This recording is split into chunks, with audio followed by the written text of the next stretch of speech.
1909, Fall Asleep, to Hilarious History, The Frozen Top and the Copper Face, by Mark Twain.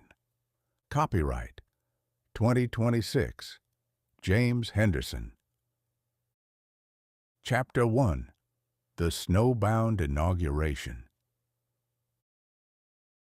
By the time 1909 rolled around, the 20th century was starting to feel like a very crowded elevator.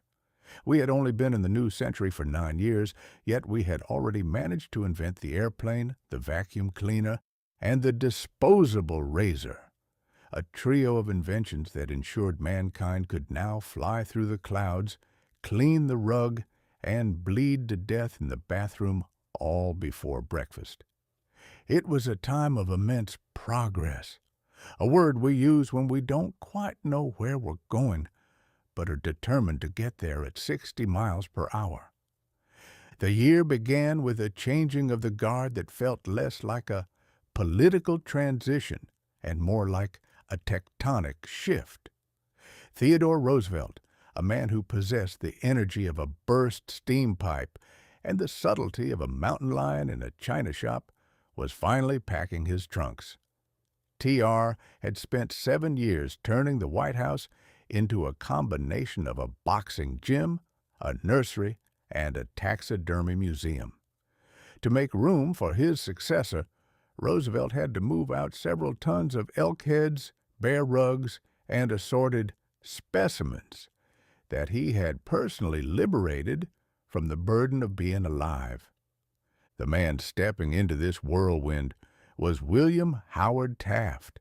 If Roosevelt was a spark, Taft was the entire fireplace. He was a man of magnificent proportions, a human fortress of a statesman who weighed in at a sturdy 350 pounds. While Roosevelt viewed the presidency as a bully pulpit, Taft viewed it more as a comfortable chair with excellent lumbar support. The blizzard of 2009, nature's veto. The inauguration was set for March 4th, a day that the local meteorologists had promised would be pleasant. However, the heavens apparently hadn't read the Washington Post. On the eve of the ceremony, a blizzard descended upon the Capitol with a ferocity that suggested Providence was having second thoughts about the whole democracy experiment. By dawn, Washington, D.C. was buried under 10 inches of heavy, wet slush. It was as if the 19th century had decided to stage a sit-in, throwing a white blanket over the proceedings to see if we really wanted to go through with this modernity business. The wind howled through the streets, knocking down telegraph poles and turning the grand parade route into a scenic replica of the Siberian tundra. Now, a normal man might have looked at the wall of white outside and decided to postpone the party. But a president-elect is not a normal man. He is a man who has spent 18 months eating rubber chicken and shaking hands with strangers specifically for this moment. Taft was going to take that oath if he had to do it in a bobsled. However, the weather won the first round. For the first time since the days of Andrew Jackson, the inauguration was moved indoors to the Senate chamber. The grand outdoor stage, built with thousands of dollars of lumber and decorated with patriotic bunting, sat abandoned and freezing, looking like a very expensive bird feeder. The great handoff. Inside the Senate, the atmosphere was thick with the scent of wet wool and political anxiety.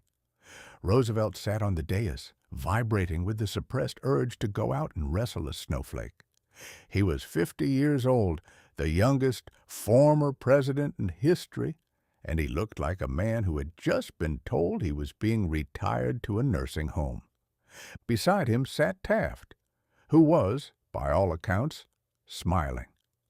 Taft's smile was famous. It was a broad, beaming expression that suggested he had just heard a very good joke about a Supreme Court justice. He was a man of immense legal intellect and even immenser patience, qualities he would desperately need to handle the mess Roosevelt was leaving behind. When Taft stood to take the oath, the room seemed to tilt. He was dressed in a frock coat that contained enough fabric to sail a medium-sized schooner. As he placed his hand on the Bible, the contrast was stark.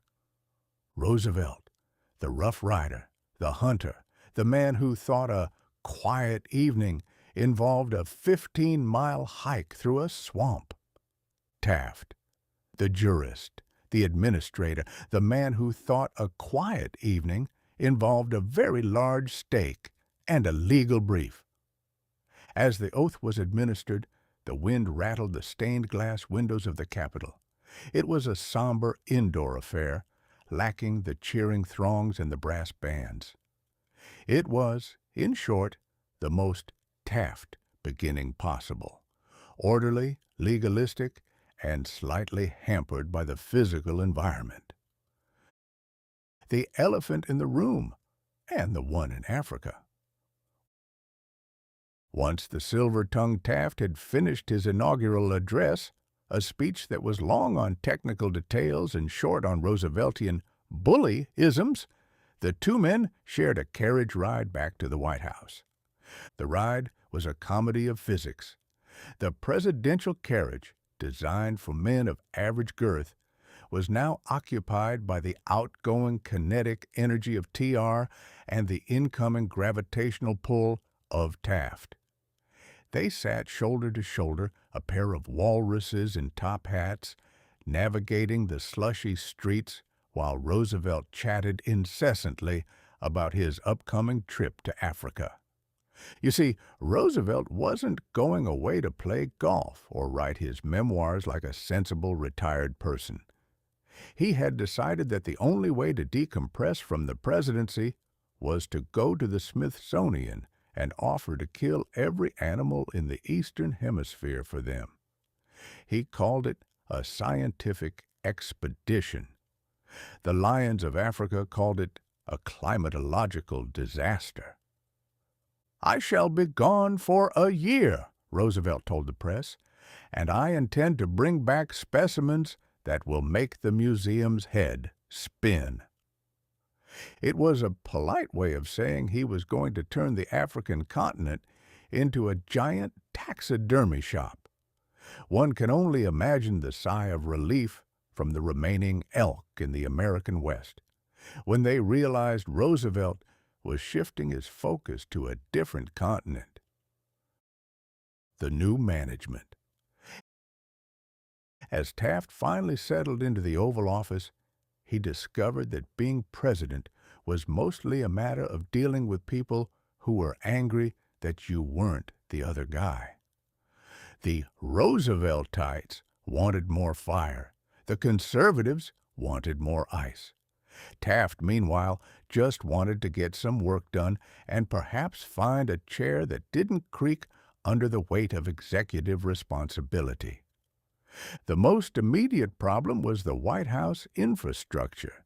The building was old, drafty, and designed for the skeletal frames of the Founding Fathers.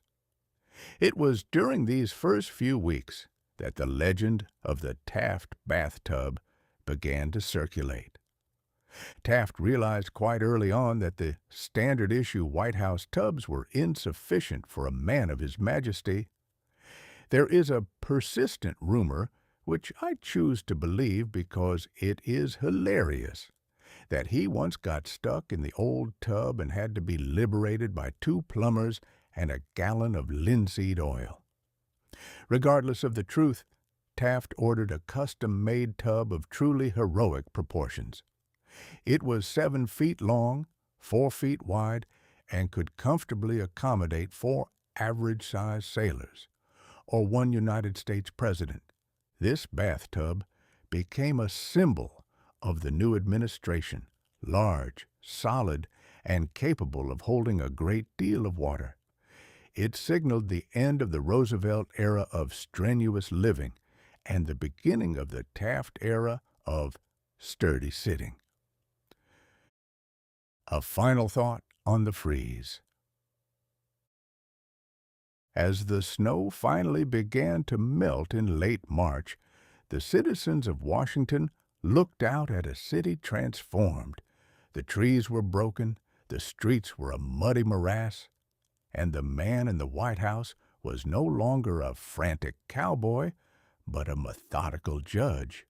The 1909 inauguration was more than just a bad day for the Weather Bureau. It was a sign that the Wild West era of the American presidency was closing. We were moving into a period of tariffs, trusts, and technicalities. The 20th century was tightening its tie, putting on its spectacles, and preparing to get down to the serious business of bureaucracy. Teddy Roosevelt was on a boat to Mombasa, dreaming of rhinos. William Howard Taft was in the Oval Office, dreaming of the Supreme Court, and the American people were left standing in the slush, wondering if the new president's custom bathtub came with a life jacket. The year was off to a cold, heavy start, but as any man who has ever tried to move a piano knows, once you get a massive object sliding, it's very hard to stop. 1909 was officially in motion. In the next chapter, we shall examine the sheer structural integrity required to maintain a president of Taft's caliber, and why the Payne-Aldrich Tariff was the political equivalent of trying to give a cat a bath. But for now, let us leave Mr. Taft in his oversized tub, soaking away the chill of the blizzard and preparing to lead a nation that was growing almost as fast as his waistline. Chapter 2. The Taft Bathtub and Other Infrastructure.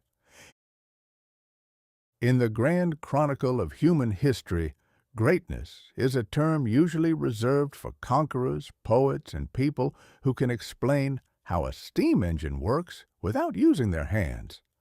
But in 1909, greatness took on a far more literal, physical, and, if the floorboards were to be believed, concerning dimension. We are, of course, talking about the architectural challenge that was William Howard Taft. To understand the infrastructure of the Taft presidency, one must first understand the man himself. Taft did not merely enter a room, he annexed it. He was a human mountain of a man standing 6 feet tall and weighing in at a majestic 350 pounds. In an era before reinforced steel joists and industrial-grade elevators, Taft was less a chief executive and more a walking stress test for the American construction industry. The big stick versus the big sit. When Theodore Roosevelt left the White House, he took with him a certain manic energy that had kept the building in a state of perpetual vibration. Roosevelt was the kind of man who would jump over a sofa just to see if he could. Taft was the kind of man who would look at a sofa, perform a brief mental calculation regarding its structural integrity, and then decide to stand.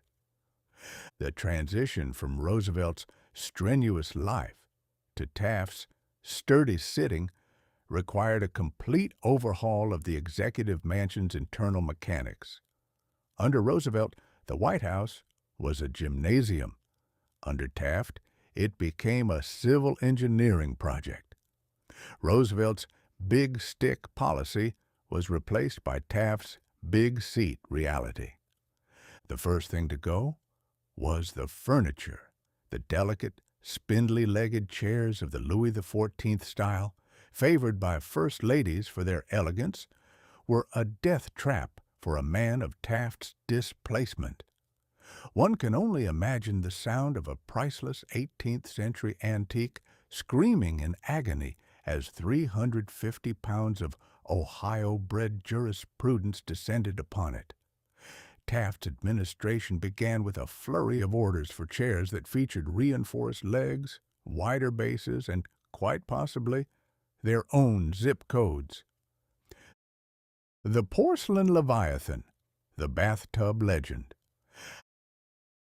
However, the crowning achievement of the 1909 infrastructure boom was not a bridge or a skyscraper, but a bathtub. History, in its infinite cruelty, has largely forgotten Taft's brilliant legal mind and his distinguished service as Secretary of War. Instead, it has decided that his primary legacy should be his inability to exit a standard-issue plumbing fixture without the assistance of a search and rescue team.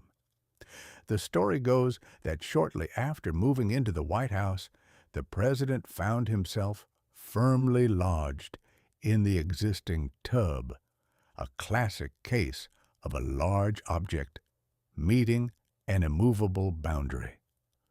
Taft, being a man of practical action, did not call for a diet.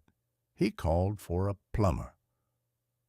A president, Taft reportedly didn't say, but certainly thought, should not require a crowbar to finish his morning ablutions. The result was the Taft tub. It was a pond. It was a lagoon. It was a porcelain-lined swimming pool designed for a man who refused to be bullied by the laws of volume.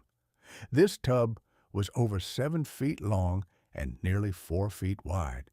To give you a sense of its scale, there is a famous photograph from the Mott Manufacturing Company showing 4 grown men, actual, full-sized human beings with jobs and families, sitting comfortably inside the tub together. Image: 4 men sitting inside the custom-built Taft bathtub, looking like they are waiting for a very slow boat to arrive. It was the first time in American history that the president's bathroom required the same level of logistical planning as a naval blockade. The floor of the president's dressing room had to be reinforced with extra beams just to ensure that Taft, the water, and the tub didn't all end up in the East Room during a formal reception. It was a triumph of American ingenuity. We couldn't make the president smaller, so we made the world bigger. The elevator to nowhere and everywhere. The bathtub was only the beginning. The White House elevator, a fickle contraption that had been installed during the Roosevelt era, viewed Taft with the same suspicion a donkey views a heavy cart. Every time the president stepped into the lift, the cables groaned like a Victorian ghost. It was a slow, agonizing ascent. There were rumors that the president's aides often took the stairs, not for exercise, but because they didn't want to be present when the cables finally decided that the Taft era was over and deposited the executive branch into the basement at terminal velocity. But Taft took it all with a serene, jovial dignity. He was a man comfortable in his own skin, even if there was quite a lot of it. He didn't mind the jokes, he simply laughed, a sound that was described as a muffled earthquake, and went back to his work. The infrastructure of the soul. We must also consider the psychological infrastructure of 1909. The world was changing. We were moving away from the frontier mindset, where a man was judged by how fast he could ride a horse, and into the administrative mindset, where a man was judged by how well he could manage a committee. Taft was the perfect man for this transition. He was a constitutionalist to his core. While Roosevelt saw the Constitution as a set of helpful suggestions that shouldn't get in the way of a good idea, Taft saw it as the ultimate blueprint. He was a builder of systems, not a seeker of glory. His infrastructure wasn't just made of porcelain and wood, it was made of legal precedent. He wanted to ensure the government ran like a well-oiled machine. Judicial temperament. He brought a sense of calm to a city that had been living on Roosevelt's caffeine-fueled whims for 7 years. Global logistics. As the first civil governor of the Philippines, Taft understood how to build roads, sewers, and schools in places that didn't have them. He was a man who understood that for a nation to grow, its foundations had to be solid. And if that meant the president's chair needed to be 3 times larger than his predecessors, then that was simply the price of stability. The wipe-clean world. As Taft sat in his reinforced chairs and soaked in his gargantuan tub, the rest of the world was undergoing its own infrastructure revolution. This was the year that Leo Baekeland, a man who clearly found wood and metal too charming, patented Bakelite. Bakelite was the world's first fully synthetic plastic. It was the birth of the wipe-clean world. Before 1909, if you dropped your telephone, it broke. If you dropped your billiard ball, it might chip. But with Bakelite, we entered the era of the indestructible, heat-resistant, and utterly permanent. It was the beginning of our 10,000-year commitment to trash that refuses to die. One can't help but see the irony. Here was Taft, a man of immense physical presence who represented the solid, heavy, old-world materials, wool, mahogany, and porcelain. And yet, under his watch, we were inventing the light, cheap, and disposable future. Taft was the last of the great monoliths. The plastic world was just around the corner, waiting to make everything lighter, faster, and much, much uglier. A heavy burden. By the end of his first few months, Taft had successfully remodeled the White House to fit his person. The tub was installed, the chairs were reinforced, and the elevator was, for the moment, holding steady. But as any engineer will tell you, a structure is only as strong as its weakest point. For Taft, that weakest point wasn't the floorboards or the plumbing. It was the Republican Party. As he sat in his magnificent tub, reflecting on the peace and quiet of his office, the political world outside was starting to crack. The insurgents, the progressive wing of the party who missed Roosevelt's fire, were starting to whisper that Taft was too slow, too heavy, and too settled. They didn't understand that you can't move a mountain with a whistle. You have to dig. But for now, in the spring of 1909, the president was comfortable. The water was warm, the tub was spacious, and the infrastructure of the United States was holding up just barely under the weight of its new leader. In our next chapter, we shall move from the bathroom to the boardroom to discuss the Payne-Aldrich Tariff, a piece of legislation so complicated and frustrating that it made Taft wish he was back in the tub with the 4 other guys. Chapter 3. The Payne-Aldrich Tariff, or How to Promise a Haircut and Deliver a Scalp. If you are finding it difficult to drift off to sleep tonight, let us discuss the Payne-Aldrich Tariff of 1909.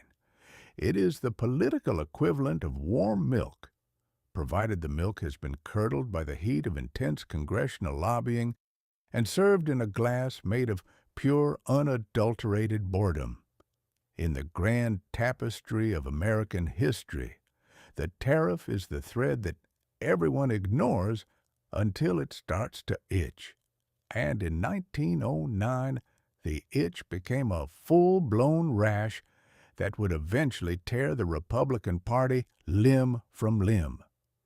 To the modern ear, the word tariff sounds like something you'd find in the fine print of a car rental agreement. But in 1909, tariffs were the lifeblood of the nation, the primary source of federal revenue, and the favorite hobby of men with very large mustaches and very small hearts.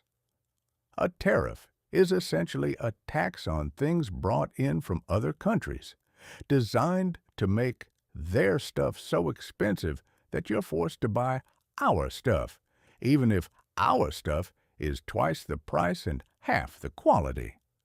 It is the ultimate expression of America first, provided America is defined as a handful of wealthy factory owners in New England. The progressive itch. Theodore Roosevelt, in his infinite wisdom, had spent 7 years avoiding the tariff issue like it was a contagious skin disease. He knew that touching the tariff was the quickest way to turn a political party into a Civil War reenactment. He left that particular gift for his successor, William Howard Taft, much like a roommate who moves out and leaves a mysterious green container in the back of the refrigerator for the next tenant to deal with. Taft, being a man of his word and a stickler for the party platform, had promised to lower the tariff. The American people were tired of paying high prices for everything from wool stockings to iron ore. They wanted a downward revision. They wanted a bargain. They wanted the political equivalent of a going-out-of-business sale. Taft entered the fray with the innocent optimism of a man who thinks logic has a place in Washington. He truly believed that if he asked Congress nicely to lower the taxes on foreign goods, they would simply say, "Why, certainly, Mr. President. We'd love to reduce the profits of our primary donors for the good of the common man." Enter the villains, Payne and Aldrich. The task of drafting the bill fell to two men who viewed downward revision with the same enthusiasm a cat views a bath. First, there was Sereno Payne, a congressman from New York, who looked like he had been carved out of a very old, very grumpy oak tree. He produced a bill that actually did lower some rates. It wasn't a revolution, but it was a start. It was a trim. It was the haircut Taft had promised. Then the bill went to the Senate, which was the personal playground of Nelson W. Aldrich. If Taft was the mountain and Roosevelt was the lightning, Aldrich was the fog, quiet, pervasive, and impossible to see through. Aldrich was known as the manager of the United States. He represented Rhode Island, a state roughly the size of a large parking lot. Yet he wielded more power than the governors of 40 states combined. Aldrich took Payne's bill and added 847 amendments. By the time he was finished, the downward revision had moved decisively upward. He didn't just ignore the haircut. He decided the American consumer needed a shave, a wax, and a light lobotomy. He raised duties on everything: iron ore, coal, hides, and, most controversially, refined sugar. It turns out that if you want to make friends in the 1909 Senate, you start by making sure the Sugar Trust stays very, very sweet. The Insurgent Revolt. As the bill bloated into a monstrous piece of protectionist greed, a group of Western Republicans known as the Insurgents began to smell a rat. Led by Fighting Bob, La Follette of Wisconsin, a man whose hair appeared to be trying to escape his head in a state of permanent shock, these progressives realized that Taft was being taken for a ride. The insurgents spent weeks on the Senate floor, dissecting the bill line by line. They pointed out that while the tax on jute, a fiber used for making sacks, had been lowered, the tax on finished clothing had been raised. It was a classic political maneuver. They lowered the tax on the stuff nobody buys and raised it on the stuff everyone needs. "It is a bill," La Follette roared, "written by the trusts for the trusts and delivered to the people in a gift-wrapped box filled with nothing but disappointment and expensive socks." Taft, meanwhile, was trapped. He wanted to be a team player. He didn't want to split the party. He believed that a bad bill was better than no bill at all. He also believed that he could influence Aldrich through the power of a good dinner and a hearty laugh. He was wrong. Trying to influence Nelson Aldrich with a laugh was like trying to stop a freight train by whistling a jaunty tune. The scalp is delivered. In August 1909, Taft signed the Payne-Aldrich Tariff Act. To the horror of the progressives, he didn't just sign it, he went on a speaking tour to defend it. In a speech in Winona, Minnesota, a town filled with angry farmers who were currently paying 40% more for their plows, Taft declared the bill the best tariff bill that the Republican Party ever passed. The reaction was instantaneous. It was as if Taft had walked into a crowded theater and shouted, "I think the fire is actually quite refreshing." The press had a field day. The cartoonists, who already loved drawing Taft because he was essentially a collection of circles, now drew him as a man being squeezed into a tiny suit, labeled high protectionism. The haircut was officially a scalp. Taft had promised to protect the consumer, but he had ended up protecting the millionaire. The consequences were dire. The party cracked. The Republican Party split into two camps: the old guard, the wealthy pro-tariff conservatives, and the insurgents, the angry anti-tariff progressives. The Roosevelt factor.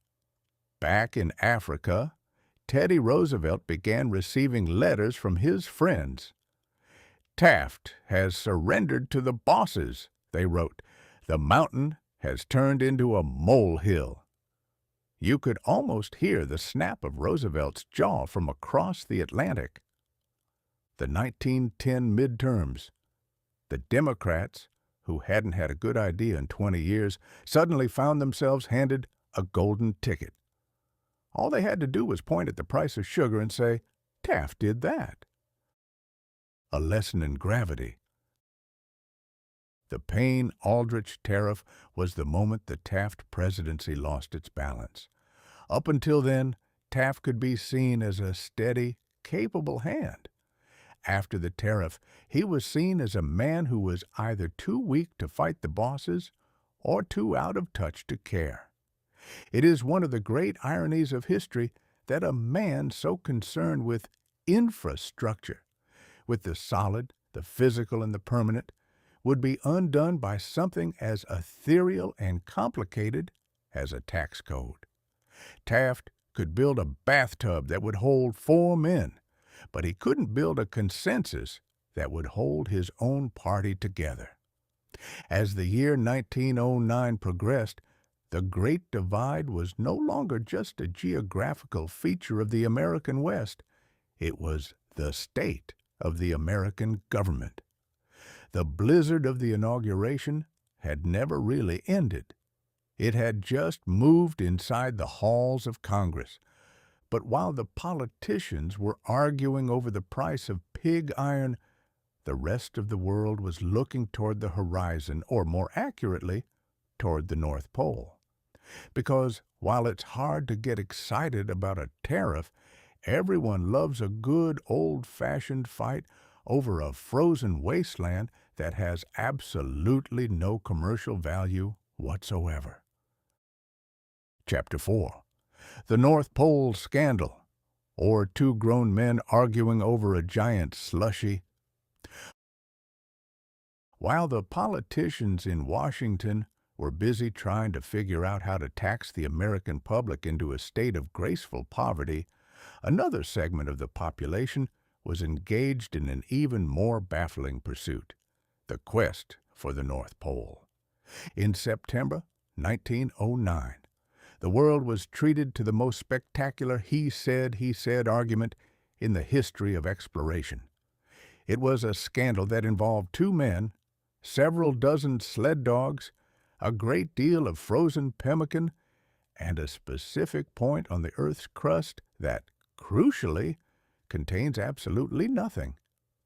To understand the North Pole obsession, one must understand the Victorian and Edwardian mind. For centuries, we had been filling in the blank spots on the map.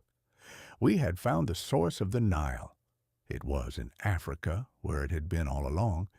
We had mapped the Amazon, and we had successfully colonized almost everywhere that had decent weather. The North Pole was the ultimate trophy because it was the most useless. It has no gold, no spices, no natives to civilize, and no land. It is simply a patch of shifting ice that looks exactly like every other patch of ice within a 1,000-mile radius. Naturally, we were willing to die for it. The contenders, the professional versus the doctor. The drama of 1909 featured two primary actors who liked each other about as much as a cat likes a vacuum cleaner. First, we have Robert Peary. Peary was a civil engineer for the U.S. Navy and a man who had made reaching the pole his entire personality. He had spent 20 years trying to get there, losing 8 toes to frostbite in the process. Most men would take the loss of 8 toes as a subtle hint from the universe to stay indoors and take up knitting. Peary, however, viewed his remaining 2 toes as extra weight. He no longer had to carry. He was driven, arrogant, and possessed a sense of entitlement that could be seen from space. Then there was Dr. Frederick Cook. Cook was a former surgeon on one of Peary's earlier expeditions. He was a man of mild manners and, as it would turn out, a very vivid imagination. While Peary was the professional explorer, Cook was the interloper. In the spring of 1909, the world hadn't heard from Cook in over a year. Most assumed he had become a permanent part of a glacier.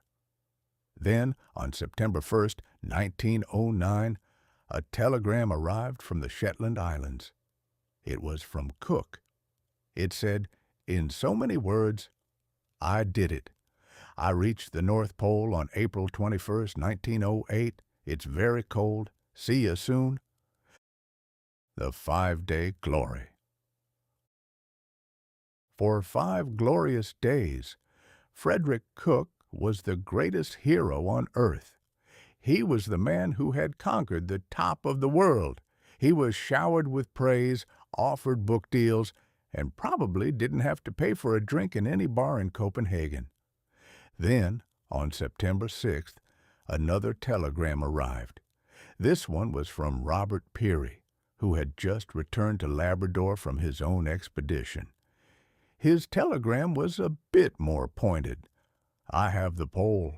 Cook is a liar. Also, tell everyone I'm coming home and I'd like a parade. The world was suddenly in a bind. We had one North Pole and 2 men claiming to have sat on it.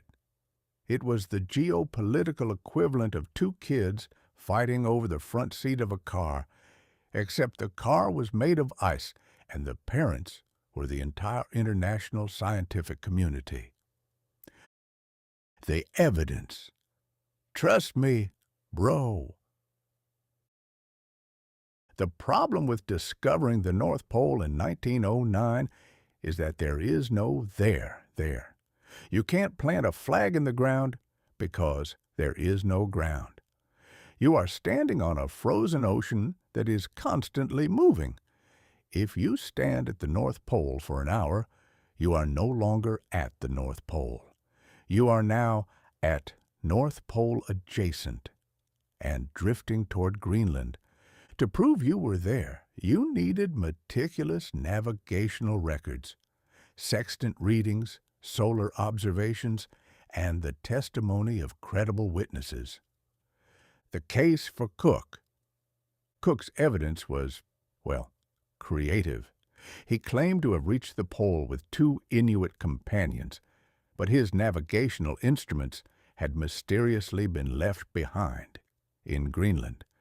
His diary was suspiciously vague, and his descriptions of the ice conditions sounded like someone who had read a very good book about the Arctic, but had never actually been there. Furthermore, Cook had a bit of a history with the truth. A few years earlier, he claimed to have been the first to summit Mount McKinley. As it turned out, the summit photo he provided was actually taken on a small hill 20 miles away that was significantly easier to climb. The case for Peary. Peary had the instruments and the experience. But he had a different problem, the Matthew Henson factor. When Peary made his final dash for the pole, he sent all the other white members of his team back to base camp. He wanted to be the only civilized man to stand at the top of the world. He took with him 4 Inuit men, Utah, Egagingwa, Siglu, and Ukwea, and his longtime assistant, Matthew Henson. Henson was an African-American who was arguably a better explorer than Peary. He spoke the Inuit language. He could drive a dog sled better than anyone, and he was the one who actually built the sleds and organized the supplies. In fact, by most accounts, Henson actually overshot the pole and was the first person to stand there waiting for Peary to catch up.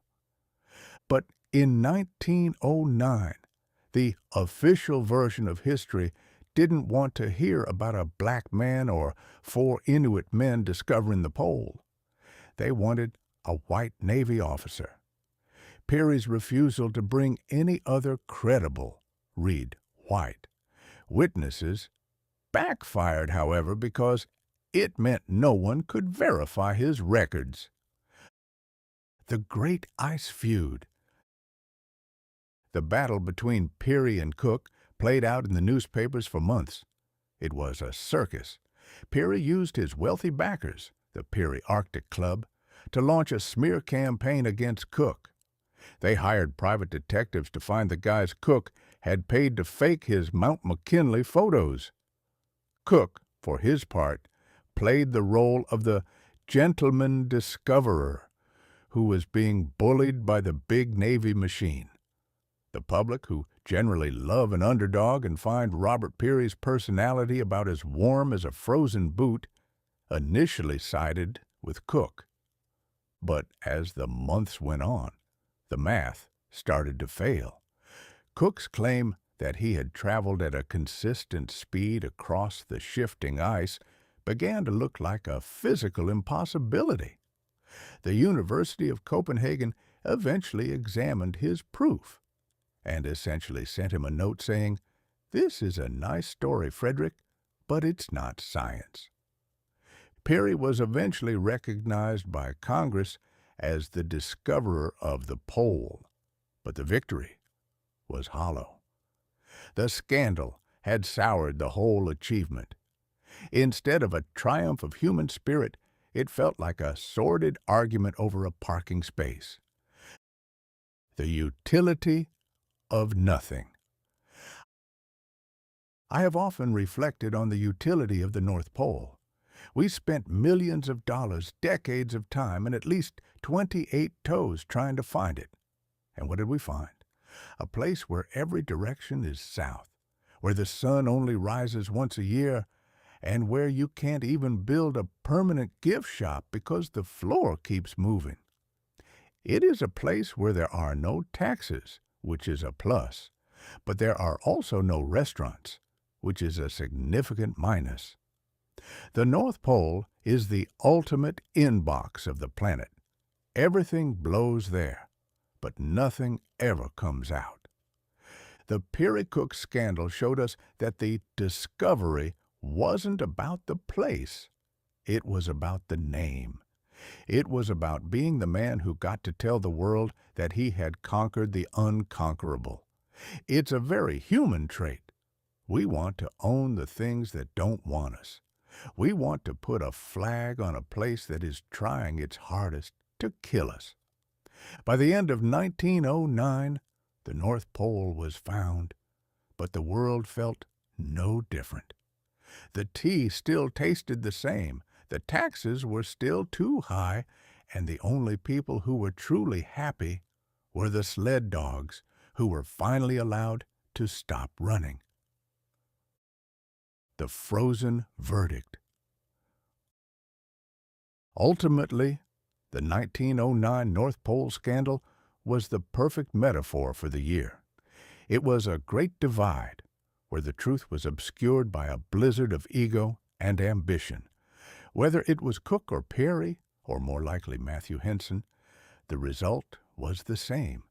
Mankind had finally reached the top of the ladder, only to realize that the ladder was leaning against a very cold, very empty wall. But don't worry.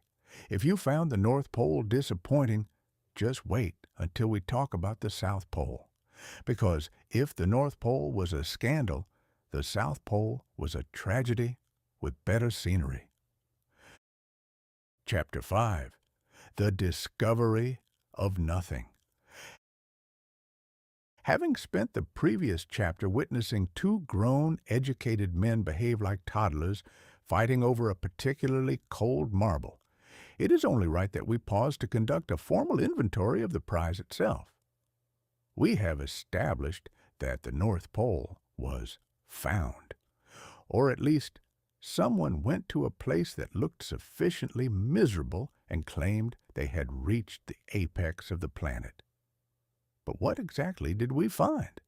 As a man who has spent a lifetime observing the curious habits of the human race, I have come to the conclusion that our species has a peculiar talent for valuing things in direct proportion to their uselessness. We ignore the air we breathe because it is free and plentiful, yet we will bankrupt a nation and sacrifice a dozen toes to stand upon a patch of frozen seawater that has the structural integrity of a Sunday morning pancake. An inventory of absence. Let us look at the assets of the North Pole as they stood in 1909. If you were a real estate agent trying to sell this particular lot, your brochure would be remarkably brief. Trees. None. Not a shrub, not a twig, not a single optimistic dandelion. If you want to lean against something, you had better hope your companion is standing very still. People. Zero. Unless you count the explorers currently trying to kill each other, the local population consists entirely of a handful of polar bears who are wondering why these strange, fur-wrapped bipeds taste so much like wool and disappointment. Taxes, non-existent. This is perhaps the only redeeming quality of the pole. The IRS has yet to figure out how to serve a summons on a shifting ice floe. It is the ultimate tax haven, provided you don't mind a commute that involves scurvy and dog sledding. Geography. Theoretical. You are standing on a crust of ice over an ocean that is several miles deep. It is a place only in the sense that the North Star happens to be directly over your head. If the wind blows, your place moves 10 miles to the left while you're sleeping. It is a location defined entirely by what it lacks. It is the great void, the frozen zero, the top of the world, where the view is exactly the same as the bottom of the world, only with different constellations.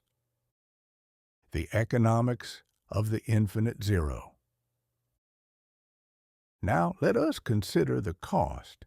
In 1909, an Arctic expedition was not something you threw together with a weekend bag and a sense of adventure.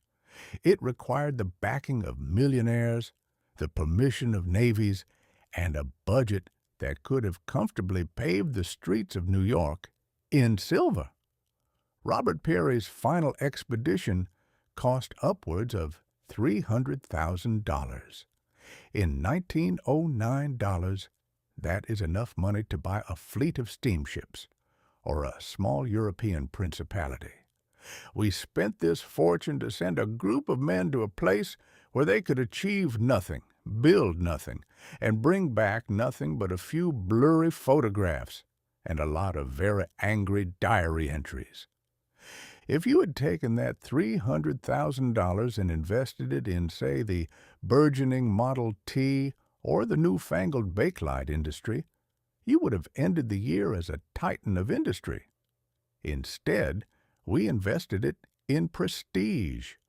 Prestige is a wonderful thing. It is the only commodity that is worth more than gold but can't be used to buy a sandwich. The human race is the only creature that will spend its life savings to prove it can survive in a place it has no business being. A cat knows better than to sit in a freezer. A man, however, will pay for the privilege and then ask for a medal. The toe-to-glory ratio. We must also discuss the physical currency paid for the pole. As I mentioned earlier, Robert Peary left 8 of his toes in the Arctic. He bartered his own anatomy for a spot in the history books. A man with 10 toes is a commoner, the logic seems to go. A man with 2 toes is an explorer. I find this exchange rate to be somewhat skewed. If a man came to me and offered me the discovery of the North Pole in exchange for 80% of my pedal extremities, I would politely decline and ask if he had anything in a South Sea island for a single fingernail. There is a certain vanity in the frostbite. Every missing digit was a badge of honor, a grisly receipt for services rendered to the goddess of exploration. But the irony is that while Peary was losing his toes, the world was moving on. While he was dragging a sled across the pressure ridges of the Arctic Ocean, Wilbur and Orville Wright were figuring out how to fly over them. The era of the heroic sled was dying even as Peary reached his goal. We were entering the age of the engine, the wire, and the wing.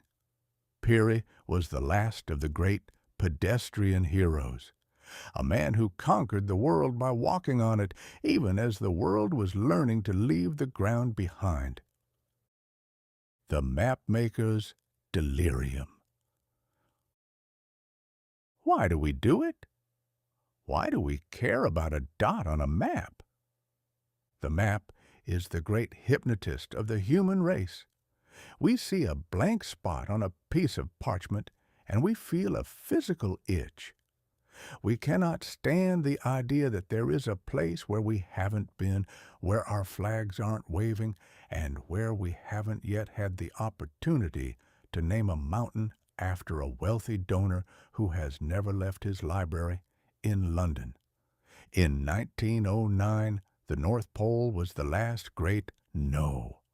It was the Earth's final refusal to be categorized.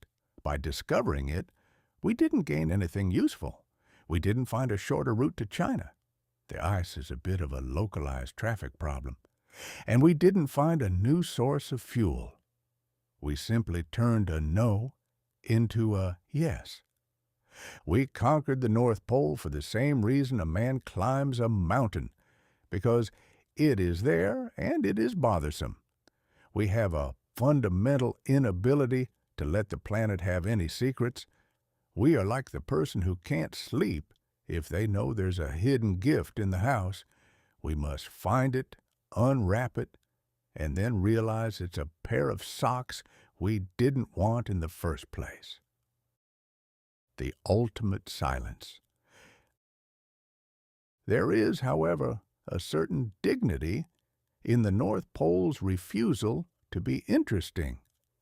In an age of noise, of steam whistles, telegraph clicks, and the roar of the new internal combustion engine, the pole remains a place of absolute, crushing silence.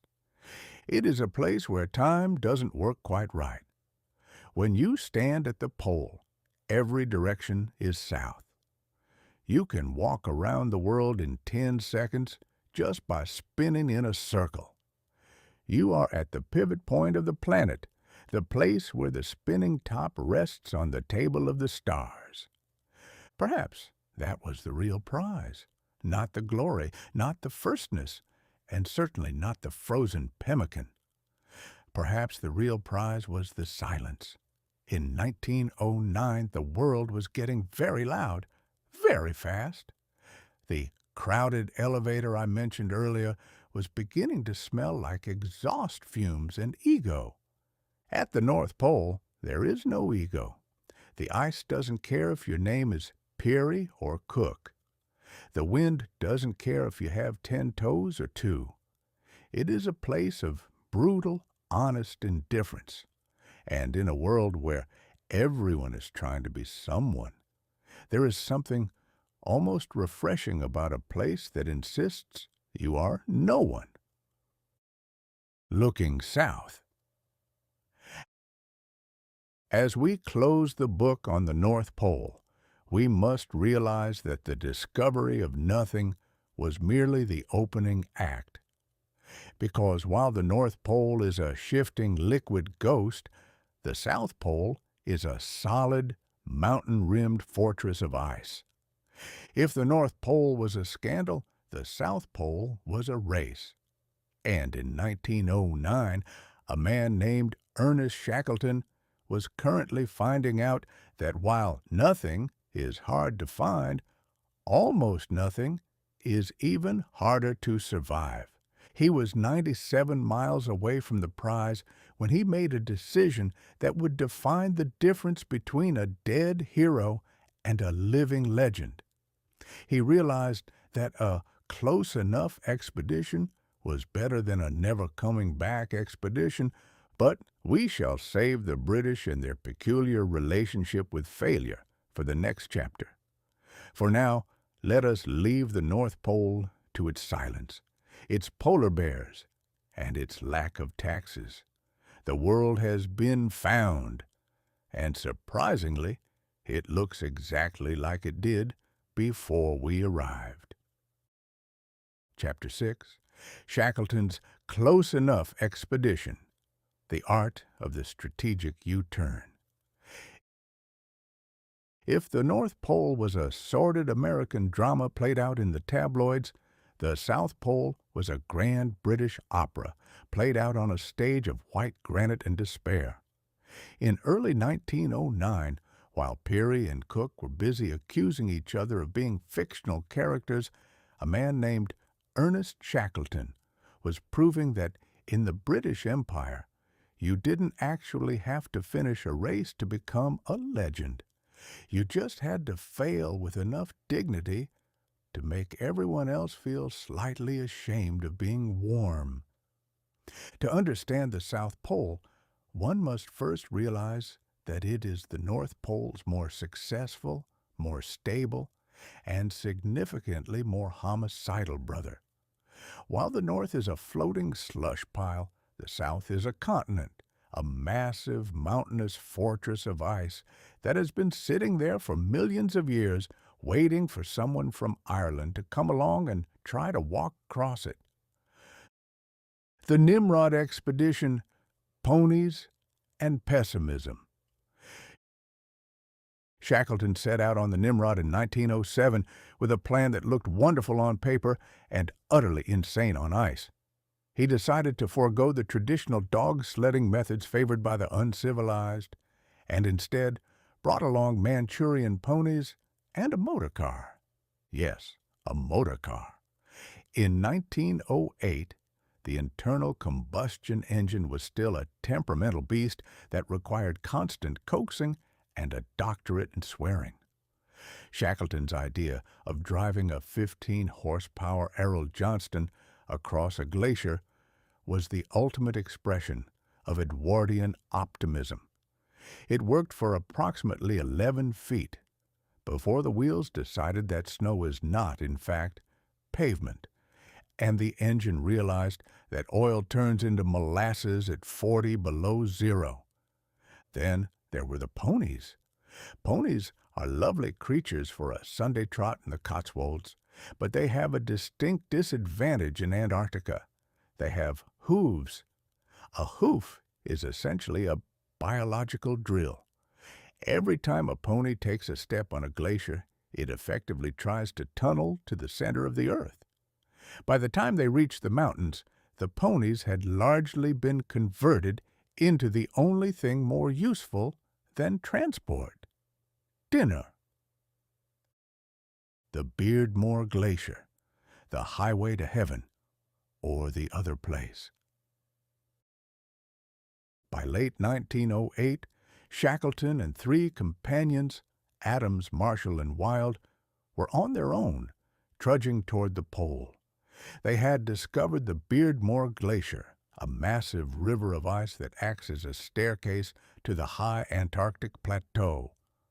Climbing the Beardmore is like trying to walk up a frozen waterfall while someone throws buckets of glass at your face. It is 100 miles of blue ice, hidden crevasses, and wind that sounds like the planet is screaming. They were hauling their own sleds now, surviving on a diet of hooves and pemmican, a substance that looks like a brick and tastes like a bad memory. The 97-mile math. By January 9th, 1909, Shackleton was standing on the high plateau. He was at 88 degrees, 23 minutes south. He was closer to the South Pole than any human being in history. He was only 97 miles away. In the grand scheme of a 1,700-mile round trip, 97 miles is a weekend stroll. It is the distance between New York and Philadelphia. But Shackleton was a man of rare talent. He could count. He looked at the remaining food. He looked at the health of his men, who were currently suffering from scurvy, exhaustion, and the general feeling of being a human popsicle. And he realized a hard truth. They had enough food to get to the pole, but they didn't have enough food to get back. If they continued, they would reach the prize, plant the flag, and then promptly die of starvation, becoming 4 very expensive, very prestigious frozen monuments. Shackleton made the most difficult decision of his life. He turned around.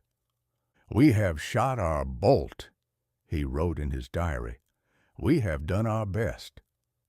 Later, when his wife asked him why he turned back so close to the goal, he gave the most Twain-ian answer in the history of exploration. "I thought you'd rather have a live donkey than a dead lion." The race for life.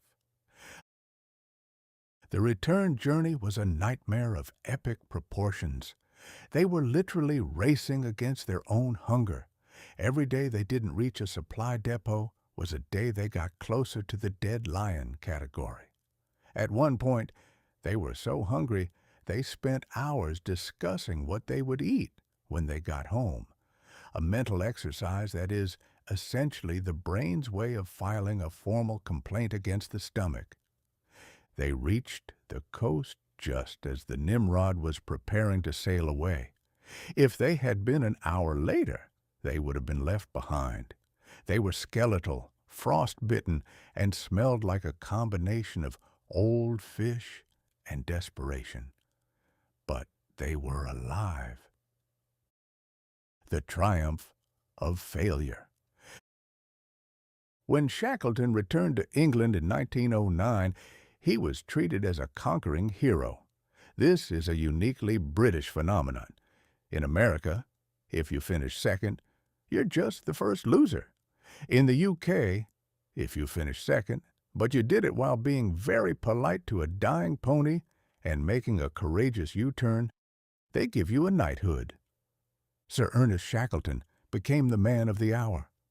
He hadn't found the pole, but he had found something better: the Beardmore Glacier, the magnetic South Pole, which his team reached separately, and the limit of human endurance.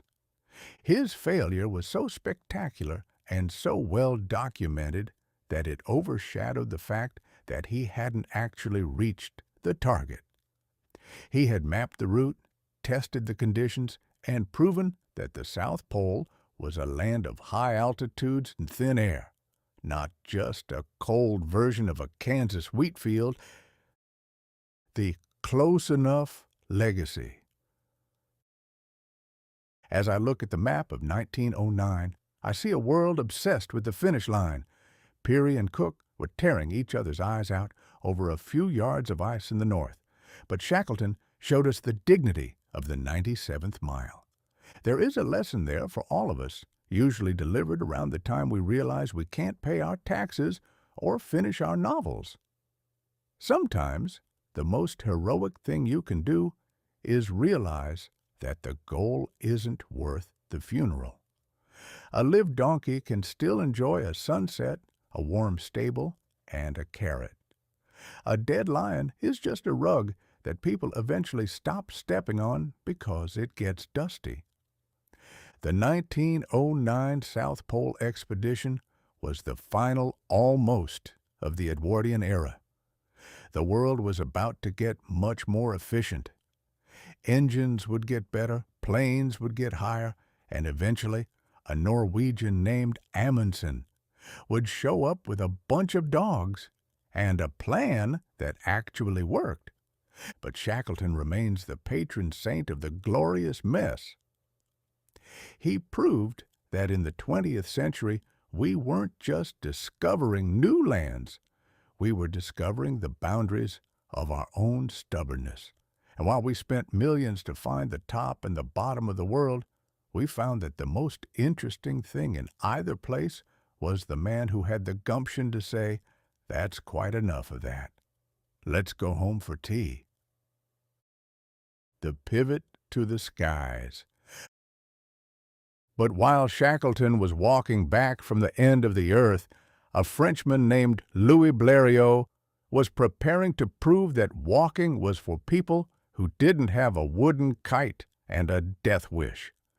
While the British were mourning their ponies and the Americans were arguing over their toes, the French were looking at the English Channel and wondering if they could jump over it.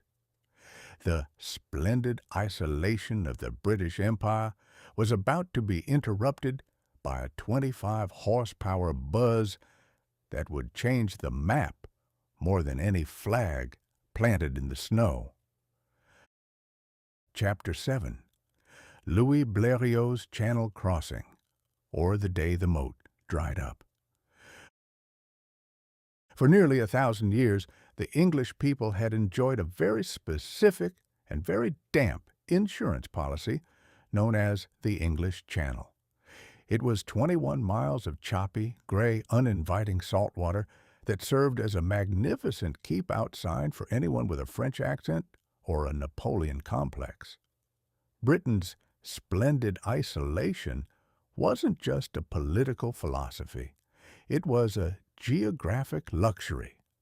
As long as you had the world's biggest navy and a very large moat, you could eat your crumpets in peace while the rest of the world engaged in its traditional hobby of invading its neighbors. But on the morning of July 25th, 1909, the moat suddenly stopped working. It didn't dry up and it didn't freeze over. It simply became irrelevant because a Frenchman named Louis Blériot decided that the best way to get to England was to sit on a wooden lawn chair, tie it to a 25-horsepower engine, and hope the laws of gravity were taking a nap. The 1,000-pound bait. The whole affair was sparked by Lord Northcliffe, the owner of the Daily Mail, who was a man possessed of that most dangerous combination, a large fortune and a boredom with the status quo. He offered a prize of £1,000, a staggering sum at the time, to the first person who could fly an aeroplane across the Channel. In 1909, this was considered about as realistic as offering a prize for the first person to skip a stone to the moon. Most planes of the era had the structural integrity of a damp cigar box, and the flight path of a wounded pigeon. They were experimental, which is the word engineers use when they aren't entirely sure which part of the machine is going to fall off first.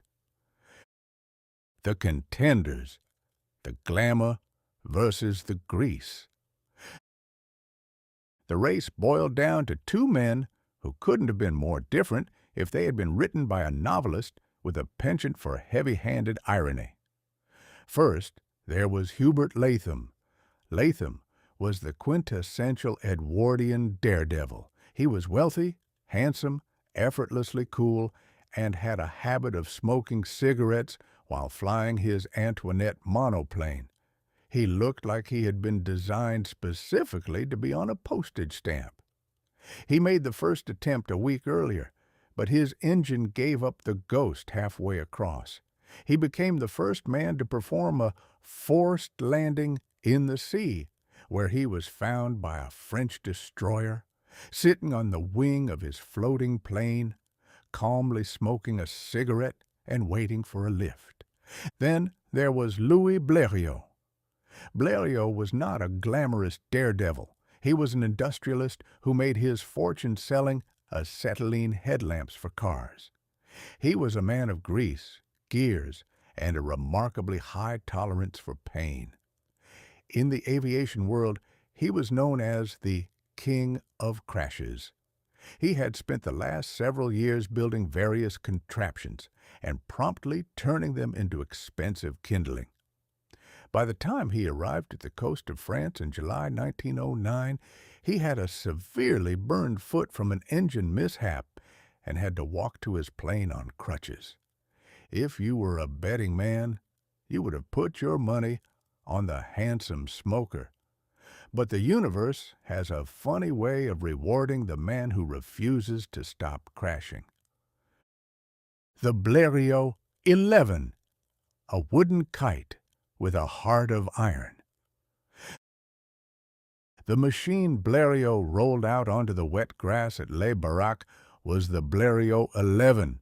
It was a monoplane, which in 1909 was a radical departure from the flying birdcage biplanes of the Wright brothers.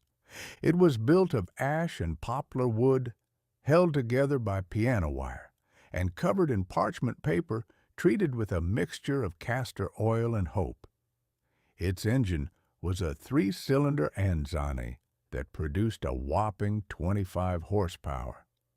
To put that in perspective, a modern lawnmower has about the same power, but we generally don't ask our lawnmowers to carry us across international borders at 200 feet above the sea.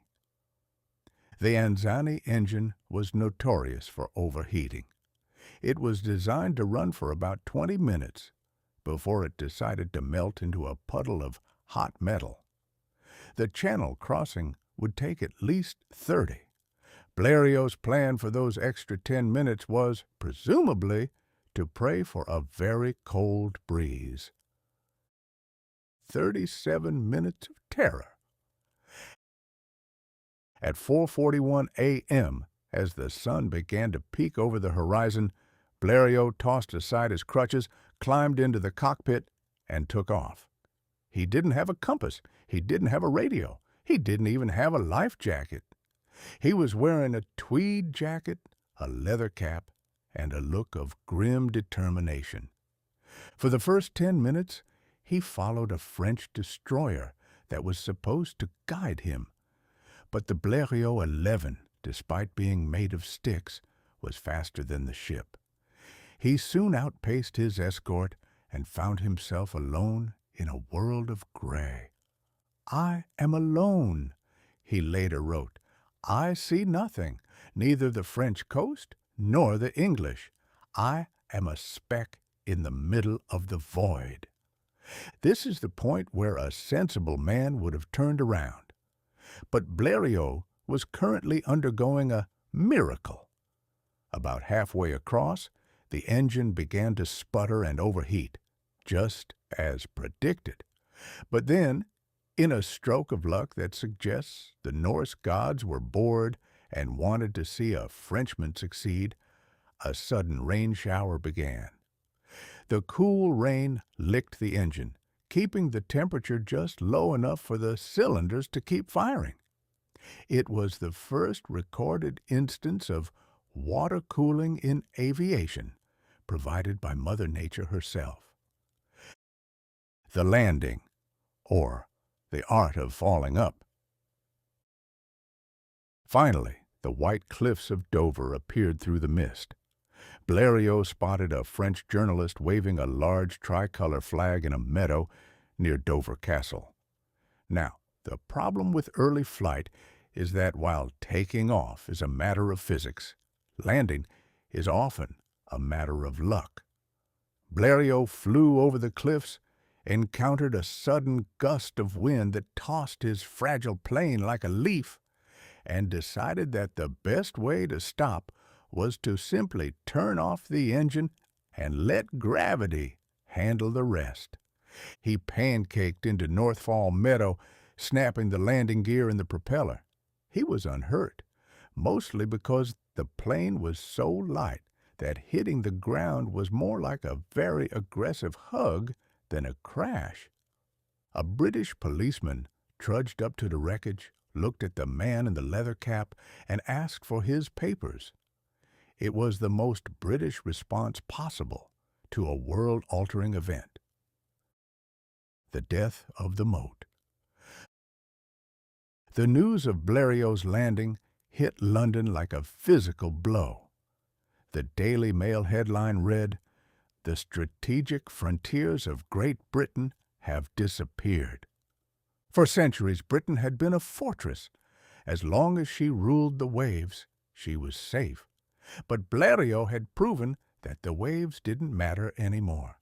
A man had flown over the Royal Navy in a machine that cost less than a good horse. The splendid isolation was over.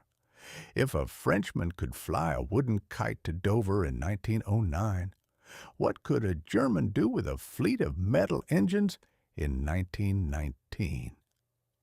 The psychological security of the British Empire evaporated in the 37 minutes it took Blériot to cross the water.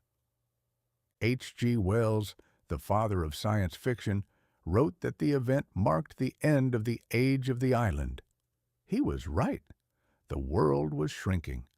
The crowded elevator of the 20th century had just grown wings, and suddenly everyone's backyard was accessible to everyone else. A final buzz. Louis Blériot returned to France as a national hero.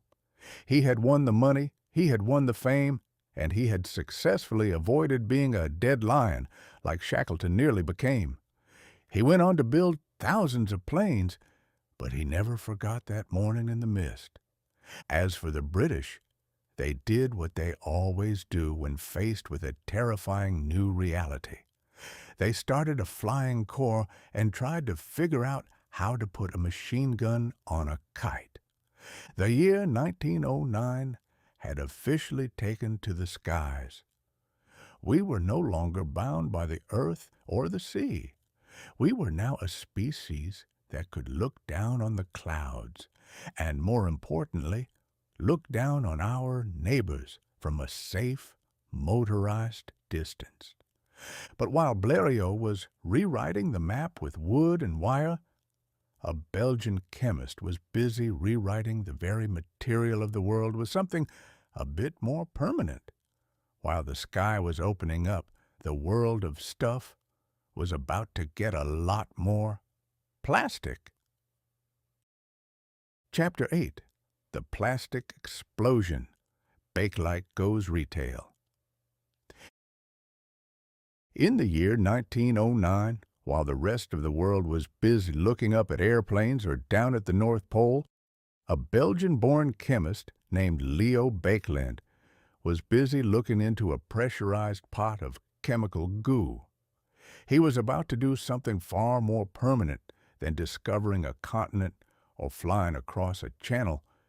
He was about to invent the future, and the future, as it turns out, is made of things that never, ever go away. Until 1909, the world was made of stuff that God had provided. If you wanted a comb, you used a piece of wood or a bit of tortoise shell. If you wanted a billiard ball, you had to find an elephant and politely ask for its tusks. If you wanted a telephone, it was encased in heavy wood or cold metal. Everything was biodegradable, breakable, or required a significant amount of poaching. Mankind lived in a world that eventually rotted, rusted, or returned to the dust from whence it came.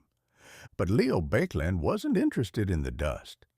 He was interested in shellac. The search for synthetic spit. At the time, shellac was the miracle coating of the industrial world. It was used to insulate wires and coat furniture. The only problem was that shellac was made from the secretions of the lac bug, a tiny insect in Southeast Asia that spent its life producing a resin that humans then scraped off trees. To meet the demands of the burgeoning electrical age, we needed millions of lac bugs working overtime. It was a fragile supply chain. The entire modern world was essentially held together by bug spit. Baekeland set out to find a synthetic replacement for shellac. He mixed phenol, a byproduct of coal tar, with formaldehyde, the stuff that makes high school biology labs smell like despair. He cooked them in a pressurized vessel he called the bakelizer, a name that sounds like a device used by a mad scientist to turn neighbors into gold, but was actually just a very heavy-duty pressure cooker. What he found wasn't just a substitute for shellac. It was something entirely new. It was a resin that, once heated and molded, became thermosetting. This meant that once it took a shape, it was locked into that shape forever. You could heat it, freeze it, or throw it at a wall, and it would simply stare back at you with an indifferent, shiny expression. He called it bakelite. The world called it the material of 1,000 uses. I call it the beginning of the end of the natural world. The birth of the wipe-clean world. In 1909, Bakelite officially went retail. It was the first fully synthetic plastic. There wasn't a single molecule of nature in it. It was a laboratory-born miracle that didn't rot, didn't conduct electricity, and, most importantly for the 20th century, it was cheap. Suddenly, everything that used to be made of expensive ivory or finicky wood was being replaced by this dark, lustrous resin. Billiard balls. No more elephants needed. Now you could smack balls around a table without the nagging guilt of knowing a pachyderm died for your hobby. Telephones. The heavy, clunky metal phones were replaced by sleek, black bakelite models. They felt modern. They felt clean. Jewelry, bangles, and beads made of bakelite became the height of fashion. You could look like $1 million for the price of a ham sandwich. Kitchenware. We entered the era of the wipe-clean world. If you spilled gravy on a bakelite handle, you didn't have to scrub it. You just swiped at it with a damp cloth and went back to your cigar. Mankind has always had a natural aversion to the biodegradable. We hate the idea that our possessions might eventually turn back into soil. Bakelite offered us a stay of execution. It promised us that our hairbrushes, our radio knobs, and our fountain pens would look exactly the same in 50 years as they did the day we bought them. It was the ultimate consumerist security blanket. The 10,000-year commitment. However, as a man who has lived through a few eras, I must point out the unintended consequence of Mr. Bakeland's genius. When you invent something that is indestructible, You're making a 10,000-year commitment to a piece of trash. In 1909, we were delighted that a Bakelite ashtray wouldn't break if we dropped it. We didn't stop to think that 300 years from now, our descendants would be digging up that same ashtray and wondering why we were so obsessed with permanent receptacles for burnt leaves. Bakelite was the herald of the plastic age. It taught us that we didn't need to rely on the slow, deliberate processes of nature. We could just cook up whatever we needed in a vat. It gave us a sense of God-like power over matter. We could mold the world to our whims, and the world would stay molded. But there is a certain tragedy in a world that never decays. There is a beauty in a wooden chair that shows the wear of 100 years of sitting, or a silver spoon that tarnishes with the touch of time. Bakelite has no soul. It doesn't age. It only gets slightly duller. It is the material of the infinite present. The chemical conquest. By the end of 1909, the General Bakelite Company was a juggernaut. Leo Baekeland became a wealthy man, and rightfully so. He had solved a massive problem for the electrical industry and given the middle class access to luxury items that were previously reserved for the wealthy. But he also uncorked a bottle that we still haven't figured out how to plug. Today, we live in a world where plastic is in our oceans, our soil, and, I am told, even in our very blood. It all started with that one pot of phenol and formaldehyde in 1909. We traded the natural for the convenient. We traded the temporary for the permanent.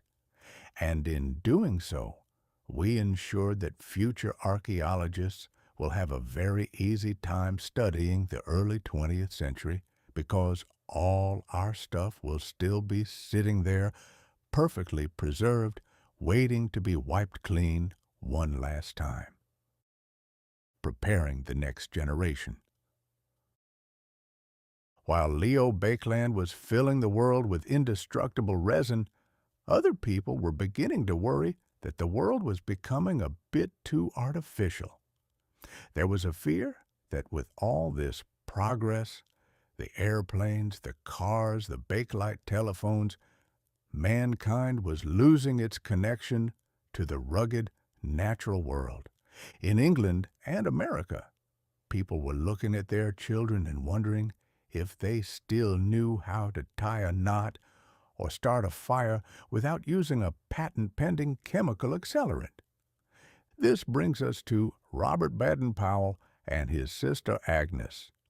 They decided that if the world was going to be filled with plastic and bureaucracy, someone had better teach the children how to survive in the woods before they forgot which end of a stick was the pointy one. It was the birth of the Scouts, a movement designed to ensure that even in a wipe-clean world, we still knew how to get our hands dirty. Chapter 9.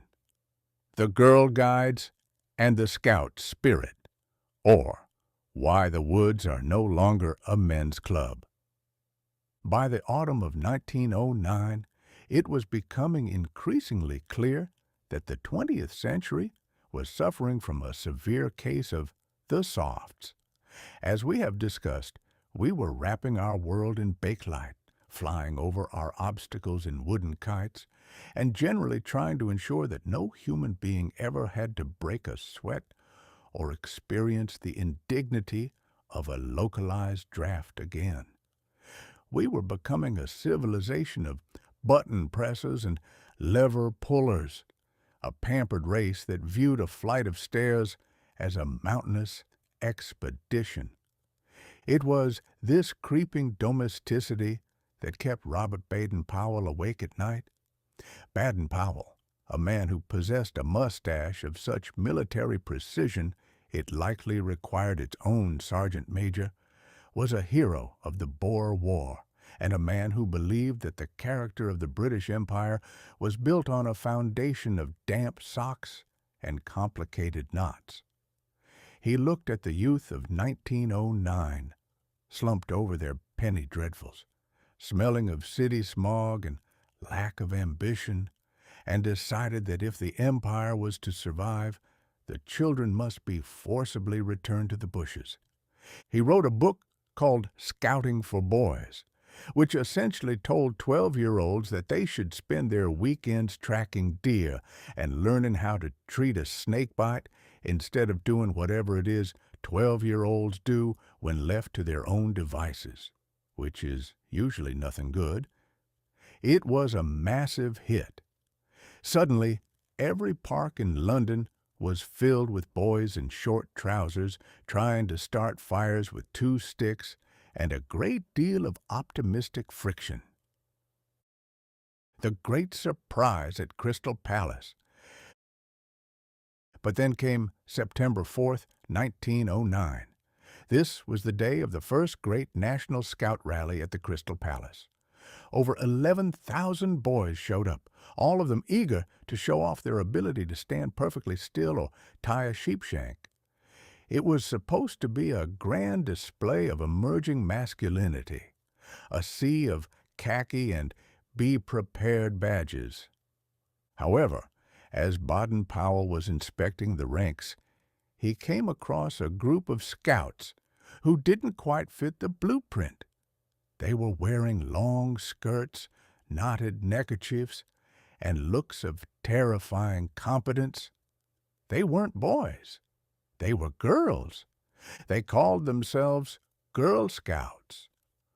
When a flabbergasted Baden-Powell asked them what on earth they thought they were doing, they didn't curtsy or flee. They looked him in the eye and demanded that he do something for them too. "We want to do the same as the boys," they declared. I imagine this was the first time in Robert's life that he felt a tactical retreat might be necessary. He was a Victorian gentleman, and the idea of a girl scouting, which involved climbing trees, sleeping in the mud, and possibly, heaven forbid, seeing a toad, was enough to make the average 1909 husband reach for his smelling salts. Agnes and the art of the ladylike compass. Baden-Powell knew he couldn't stop them. A girl who has decided she wants to sleep in a tent is a force of nature that no act of Parliament can restrain. But he also knew that the public would never stand for Girl Scouts. It sounded too radical, too American. So, he did what any smart man does when faced with a complicated problem. He handed it to his sister. Agnes Baden-Powell was a woman of remarkable versatility. She could fly a hot air balloon, speak 6 languages, and play the organ. Skills that made her perfectly overqualified for the task of turning scouting into something appropriate. She took these proto-scouts and renamed them the Girl Guides. The Guides were a brilliant piece of 1909 branding. A scout goes looking for trouble. A guide shows people the way. It suggested a certain nurturing quality that pacified the critics. But beneath the ladylike name, the curriculum was surprisingly subversive. Agnes's handbook for the guides included instructions on how to stop a runaway horse, a frequent 1909 problem, save a drowning person without ruinously staining your petticoats, understand the stars to avoid getting lost, or perhaps to find a better planet, signal with flags, allowing for silent communication, which is every parent's dream. The dangerous development of competence. I must pause here to reflect on the sheer danger of this movement. You see, the entire structure of the 19th century household was based on the utility of the incompetent female.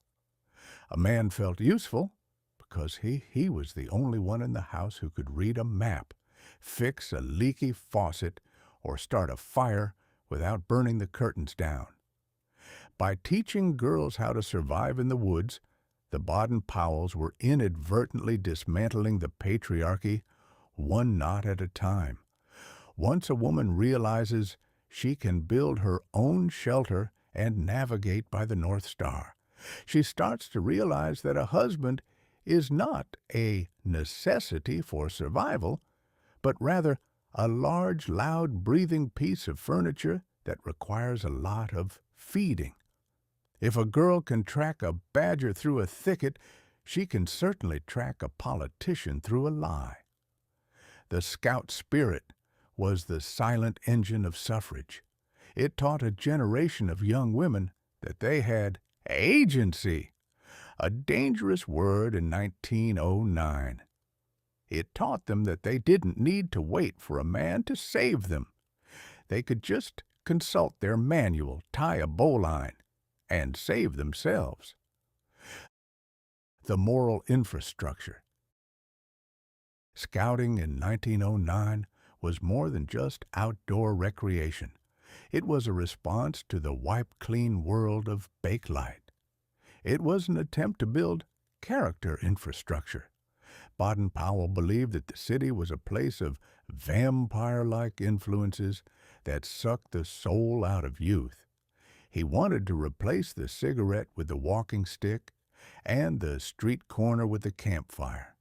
He was building a generation that could endure the 20th century without becoming a part of its machinery. It's a lovely, nostalgic idea. The notion that if you teach a boy to be thrifty, brave, and clean, he will grow up to be a pillar of the community. Of course, in practice, it mostly meant that a generation of boys grew up with a lifelong obsession with pocket knives and a tendency to tell you exactly how many calories are in a handful of dried raisins. 1909, the year we all got lost and found. As 1909 drew to a close, the Scouts and Guides were firmly established. They represented a new kind of progress. While the scientists were inventing new chemicals and the pilots were conquering the air, the Scouts were conquering the self. They were the counterweight to the airplane and the car. They reminded us that no matter how fast we fly or how much plastic we produce, we are still creatures that need to know which way is north and how to stay warm when the sun goes down. But while the youth were learning to tie knots in the woods, the adults in Washington were busy tying themselves in knots over something much smaller, much shinier, and significantly more controversial than a runaway horse. The U.S. Mint was about to release a new coin, the Lincoln penny. And as it turns out, the American public, who could stay calm during a blizzard or a tariff war, was about to lose its collective mind because a man decided to put his initials on the back of a cent. Chapter 10. The Lincoln Penny, VDB Controversy. If there is one thing the American public loves more than a hero, it is a reason to be collectively, spectacularly offended by something that doesn't matter in the slightest. In 1909, as we have seen, the nation was already grappling with blizzards, oversized bathtubs, and the existential dread of being flown over by a Frenchman. But nothing, not the tariff, not the North Pole, not the impending demise of the British moat, provoked quite the same level of frothing at the mouth hysteria as the arrival of the Lincoln penny. For over 50 years, the American cent had featured the Indian head design. It was a perfectly respectable coin, featuring a depiction of liberty wearing a Native American headdress, which was our way of saying, we've taken everything else, we might as well take the hat.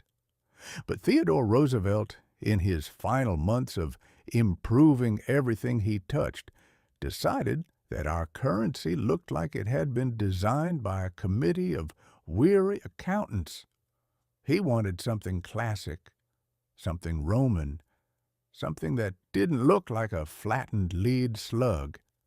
And so, to celebrate the centennial of Abraham Lincoln's birth, TR commissioned a talented Lithuanian immigrant named Victor David Brenner to put the great emancipator on the penny. The Royalist Panic.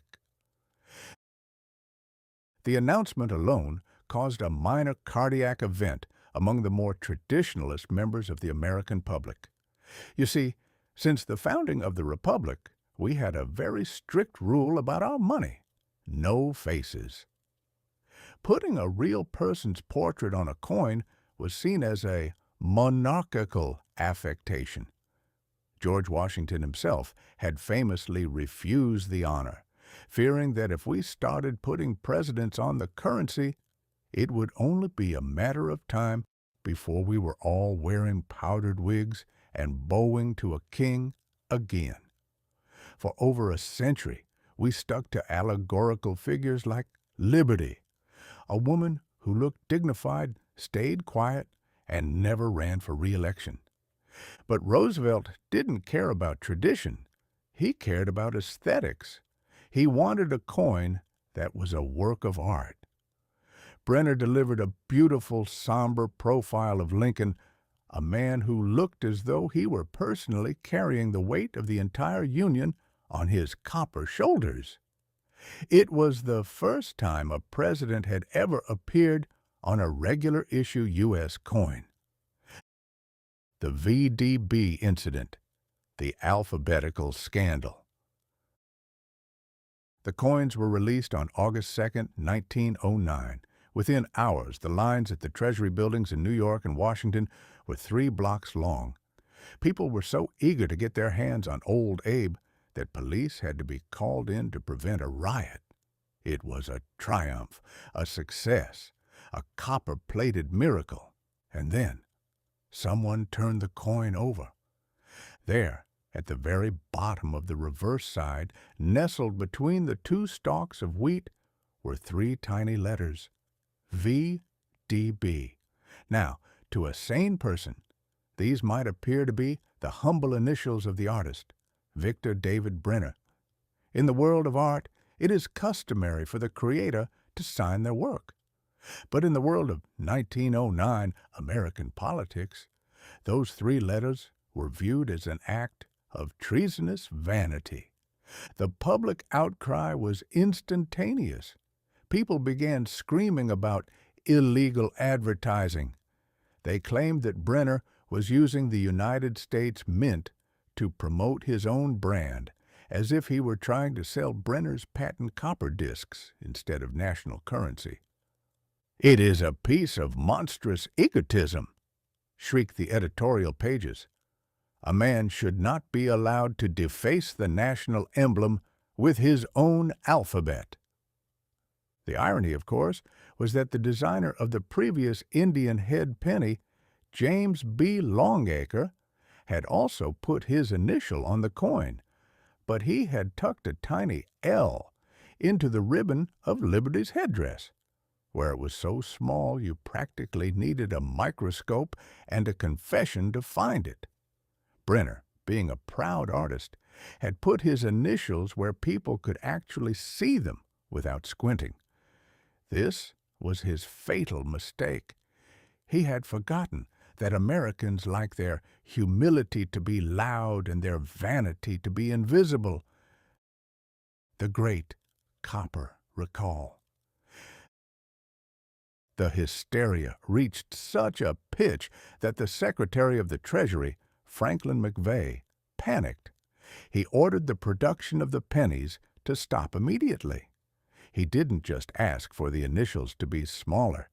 He demanded they be scrubbed off the face of the earth, or at least the back of the coin. This, naturally, created a secondary hysteria. As soon as word got out that the VDB pennies were being withdrawn, they became the most sought-after objects in the country. People who had been complaining about the initials 5 minutes earlier were now clawing over each other to find them. The value of a single cent jumped to 5 cents, then 10. It was the first bubble of the 20th century, and it was built on 3 letters and a lot of copper. By mid-August, the mint had produced a new version of the 1909 penny with the initials removed. Brenner was devastated. He had spent months perfecting the design, only to have his name literally erased from his masterpiece because the public felt that 3 letters were un-American. The worth of a cent. I find the whole affair to be a wonderful illustration of the American character. We are a people who can tolerate a massive tariff that raises the price of every shirt on our backs, but we will march on Washington if someone puts their initials on a penny. Consider the absurdity. The tariff costs the average family dozens of dollars a year. Response: a few grumpy letters and a split in the Republican Party. The initials cost the average family nothing. Response: a national scandal, police intervention, and a total manufacturing shutdown. It seems we care deeply about the purity of our money, even when that money is the smallest denomination we possess. A penny, after all, is a curious thing. It is the only unit of currency that people will go out of their way to avoid picking up unless it is heads up for luck. It is the currency of the common man, the coin you give to a child or drop into a beggar's cup. By putting Lincoln on the penny, we were making him the most handled president in history. He was no longer a distant figure in a history book. He was in every pocket, every cash drawer, and every piggy bank in the land. Perhaps that was the real reason for the discomfort. We weren't just honoring a hero. We were making him a part of our daily commerce. We were literally spending Lincoln. A copper legacy. As the dust settled on the VDB controversy, the Lincoln penny became a permanent fixture of American life. We have been looking at that same somber profile for over a century now. The initials eventually returned, tucked discreetly onto Lincoln's shoulder in 1918, proving that if you wait long enough, even monstrous egotism becomes historical detail. The 1909 SVDB penny remains the holy grail of coin collectors, a tiny piece of metal that reminds us of the time the United States government was defeated by 3 letters. It is a monument to our ability to obsess over the trivial while the world burns. But while the nation was fussing over its spare change, another group of people was looking at the face of the nation and realizing that the image didn't match the reality. While Lincoln was being minted in copper, his promise of equality was being tested in the streets. And so, we must turn our attention from the shiny coins of the mint to the gritty reality of the NAACP, which was born in this same year of 1909. Because while a president on a penny is a fine gesture, a president's promise in the law is quite another thing entirely. Chapter 11. The Birth of the NNAACP. The color line meets its match. In the previous chapter, we observed the American public nearly coming to blows over the placement of 3 tiny initials on a copper coin. It is a testament to the human spirit that we can generate such a localized hurricane over a penny while an entire ocean of injustice is rising around our ankles. In 1909, as the U.S. Mint was busy mass-producing the image of Abraham Lincoln, the nation was forced to confront a rather awkward reality. We were very fond of the great emancipator as long as he stayed on the money and didn't expect us to actually follow through on his more ambitious ideas regarding equality. While we were celebrating Lincoln's 100th birthday with parades and copper profiles, the color line was not just a metaphorical boundary, it was a reinforced concrete wall with barbed wire and a very bad attitude.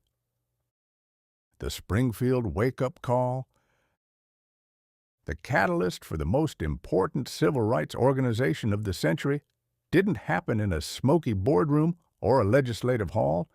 It happened in Springfield, Illinois, in the summer of 1908. Now, Springfield is significant because it was Lincoln's hometown. It was the place where he practiced law, raised a family, and honed the arguments that would eventually save the Union. You would think, therefore, that Springfield would be a bastion of racial harmony. Instead, it became the site of a race riot so vicious and so calculated that it made the rest of the world wonder if the American experiment had accidentally set the lab on fire. The riot was sparked by the usual cocktail of false accusations and simmering resentment. For 2 days, a mob of white citizens burned black-owned businesses and lynched innocent men in the shadow of Lincoln's home. The irony was so thick you could have paved a road with it. It became clear that if black Americans weren't safe in the home of Lincoln, they weren't safe anywhere. The news reached a group of white liberals in New York, including Mary White Ovington, William English Walling, and Henry Moskowitz. They realized that good intentions were no longer sufficient. You cannot stop a lynch mob with a politely worded letter or a commemorative centennial dinner. You need an organization that can fight in the courts, in the press, and in the conscience of the nation. The call on the centennial. On February 12, 1909, the actual 100th anniversary of Lincoln's birth, they issued the call.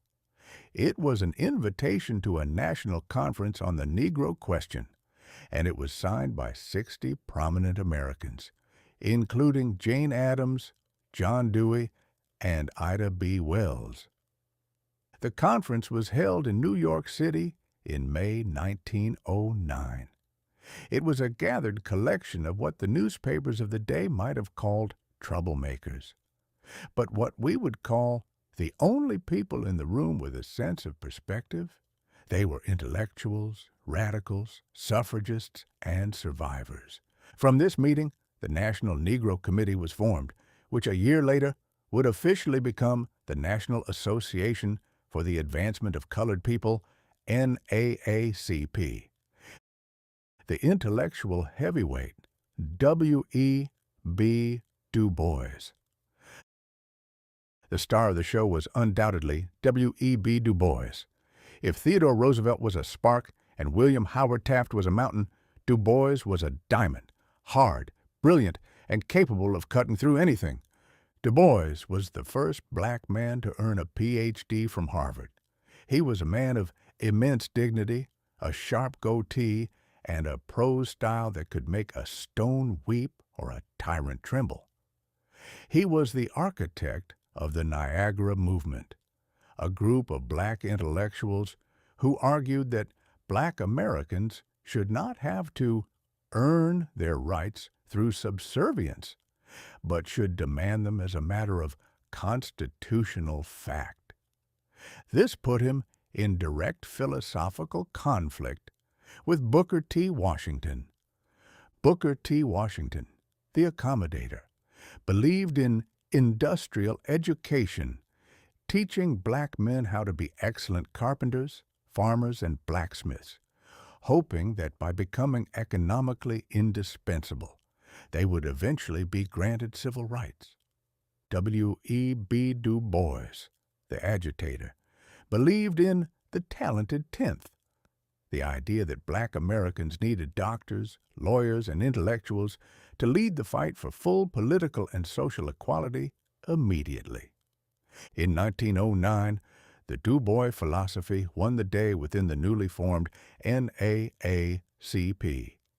He became the only black officer in the early leadership of the organization, serving as the director of publicity and research. He wasn't there to make friends. He was there to make a difference. The power of the pen, the crisis. Du Bois' primary weapon was a magazine called The Crisis, which first hit the stands in 1910, but was conceived in the fires of the 1909 meetings. In an era when most newspapers treated black Americans as either invisible or as caricatures for a punchline, The Crisis was a revelation. It published news of lynchings that the mainstream press ignored. It featured black literature and art, and it argued the case for civil rights with a cold, relentless logic that was impossible to ignore. It was the social media of 1909. It connected black communities across the country, turning isolated victims into a unified political force. It proved that in the 20th century, the pen was not only mightier than the sword, it was more effective than the lynch mob's rope. The evolution of the name. One must comment on the name itself, the National Association for the Advancement of Colored People. In 1909, colored people was considered the respectful, formal term, replacing words that were far more derogatory. But there was a subtle genius in the word people, not subjects, not laborers, not specimens for Roosevelt's museum, but people. It was a radical assertion of humanity. The NAACP was founded on the simple, world-shaking idea that the Constitution didn't have a color-coded fine print. The color line as a battlefield. The birth of the NAACP marked the moment when the fight for civil rights moved out of the realm of charity and into the realm of law. They began a systematic campaign to challenge the grandfather clauses that kept black men from voting and the Jim Crow laws that kept them in second-class train cars. They realized that the progress everyone was talking about in 1909, the airplanes, the plastics, the North Pole, meant nothing if the country was still operating on a 17th century social hierarchy. It was a long, slow, and dangerous game. In 1909, being a member of the NAACP in certain parts of the country was essentially a death warrant. But the organization provided something that had been missing since the end of Reconstruction: hope backed by a legal strategy. The grand irony of 1909. And so, we find ourselves at a curious crossroads in the year 1909. We have Taft in his bathtub, trying to keep the Republican Party from drowning. We have Roosevelt in Africa, trying to shoot every animal that moves. We have Peary and Cook arguing over who stood on a patch of ice. And we have the NAACP quietly meeting in a New York apartment, preparing to dismantle a system of oppression that had defined the nation since its birth. The NAACP didn't have the flash of an airplane flight or the scandal of a copper penny. But in the long run, those meetings in 1909 would change the map of the human heart more than any explorer would change the map of the globe. While the country was busy bridges to connect Manhattan to the rest of the world, the NAACP was busy building a bridge to the future, a bridge that would take decades to complete and would require more structural reinforcement than any bridge made of steel and stone. But speaking of bridges, we must now turn our attention back to New York City.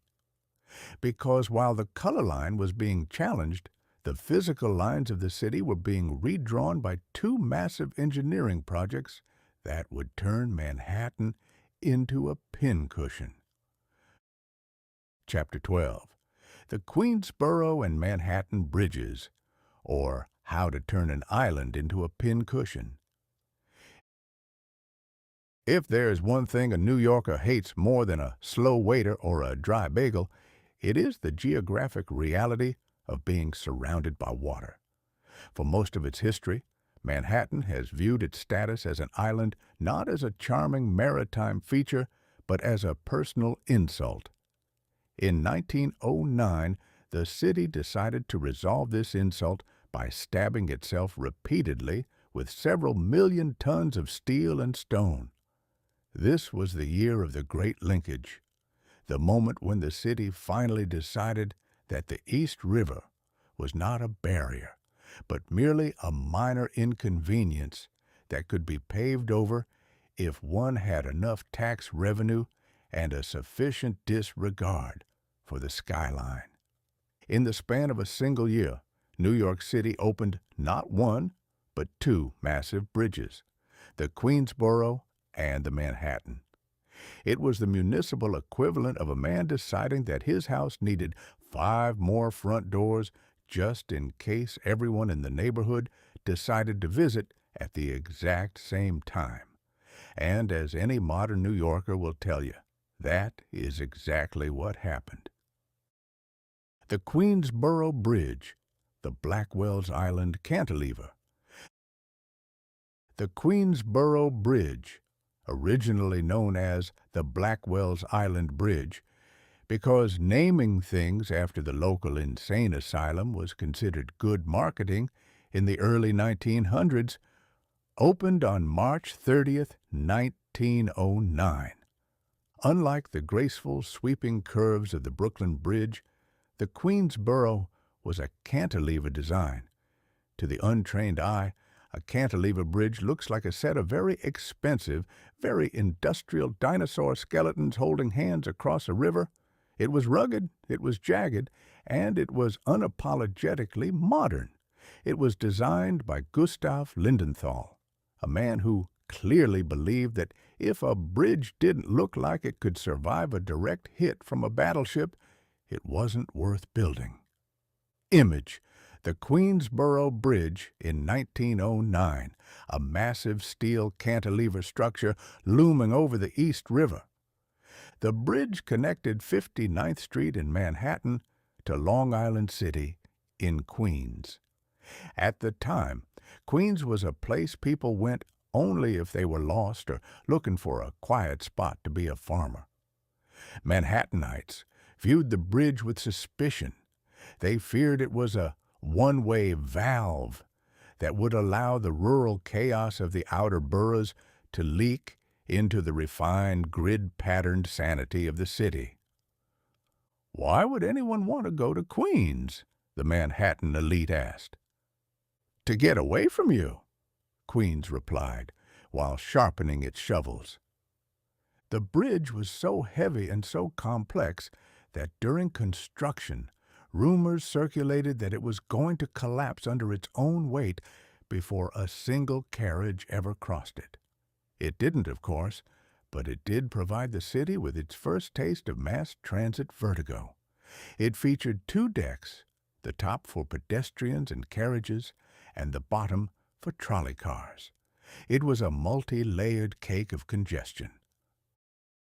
The Manhattan Bridge, the elegant latecomer, not to be outdone by the 59th Street upstart, the Manhattan Bridge opened on December 31st, 1909, just as the year was clearing its throat to leave. If the Queensboro was a dinosaur, the Manhattan Bridge was a ballerina, or at least a ballerina made of 10,000 tons of blue-painted steel. It was a suspension bridge much like its older, more famous brother, the Brooklyn Bridge. However, it was built using a new deflection theory, which allowed it to be lighter and stronger. It was designed by Leon Moisseff, who wanted a bridge that was both a feat of engineering and a work of art. The Manhattan Bridge was the first to use a Warren Truss design, which gave it a clean, geometric look. But its most famous feature was the arch and colonnade at the Manhattan entrance, modeled after the Porte Saint-Denis in Paris. It was New York's way of saying, yes, we are a city of commerce and grime, but we also like a bit of French flair on our way to Brooklyn. The pincushion effect. By the end of 1909, Manhattan had 4 major bridges connecting it to the east: the Brooklyn, 1883, the Williamsburg, 1903, the Queensboro, 1909, and the Manhattan, 1909. The island was being pinned down to the earth like a butterfly in a collector's box. I call this the pincushion effect. We have a fundamental human belief that more ways to get somewhere equals getting there faster. This is one of the great lies of the 20th century. What we actually discovered in 1909 is that more bridges simply mean more people, and more people mean more traffic. The only thing we have truly perfected as a species. Feature: Queensboro Bridge, Manhattan Bridge. Opened March 1909. December 1909. Design: cantilever, heavy steel, suspension, elegant cables. Connects: Manhattan to Queens, Manhattan to Brooklyn. Vibe: industrial dinosaur, Parisian gateway. Commuter nickname: the 59th Street Bridge, the one next to the Brooklyn Bridge. The birth of the commuter. Before 1909, living in one borough and working in another was an adventure involving ferries, weather delays, and a significant chance of falling into a river that smelled of industrial runoff. But with the opening of these bridges, the commuter was officially born. The commuter is a specific subspecies of human that spends 20% of its life in a state of suspended animation, moving slowly across a body of water while staring at the back of someone else's head. The bridges allowed New York to expand outward. The bedroom communities of Queens and Brooklyn exploded. We were no longer a city of neighborhoods. We were becoming a city of trajectories. These bridges also signaled the end of the ferry age. For 100 years, the ferryman was the king of the river. He was the one who controlled the flow of life. But in 1909, we decided that the ferryman was too slow. We wanted to move at the speed of a trolley car. We wanted to be able to cross the river without checking the tide or tipping a man in a greasy hat. We traded the romance of the water for the efficiency of the steel beam. The irony of progress. There is a profound irony in the engineering of 1909. We built these bridges to solve the problem of the river, and for about 15 minutes, they worked perfectly. Then someone invented the affordable automobile, and the bridges turned into the world's longest, most scenic parking lots. We see this pattern everywhere in our hilarious history. Taft built a bigger bathtub to solve the problem of getting stuck, only to find he was now just spending more time in the bathroom. The Wright brothers built an airplane to solve the problem of distance, only to create the problem of air raids. New York built bridges to solve the problem of isolation, only to create the problem of 5 p.m. on a Friday. The 1909 bridges were monuments to our ambition. They showed that we could conquer any distance and support any weight.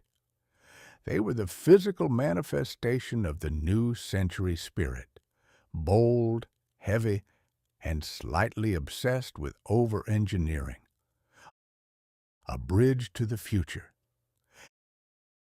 As the lights were turned on for the first time on the Manhattan Bridge on New Year's Eve, the people of New York looked up in awe. They saw a city that was literally reaching out to touch itself. They saw a future where the boroughs were united into one giant breathing organism of commerce and culture.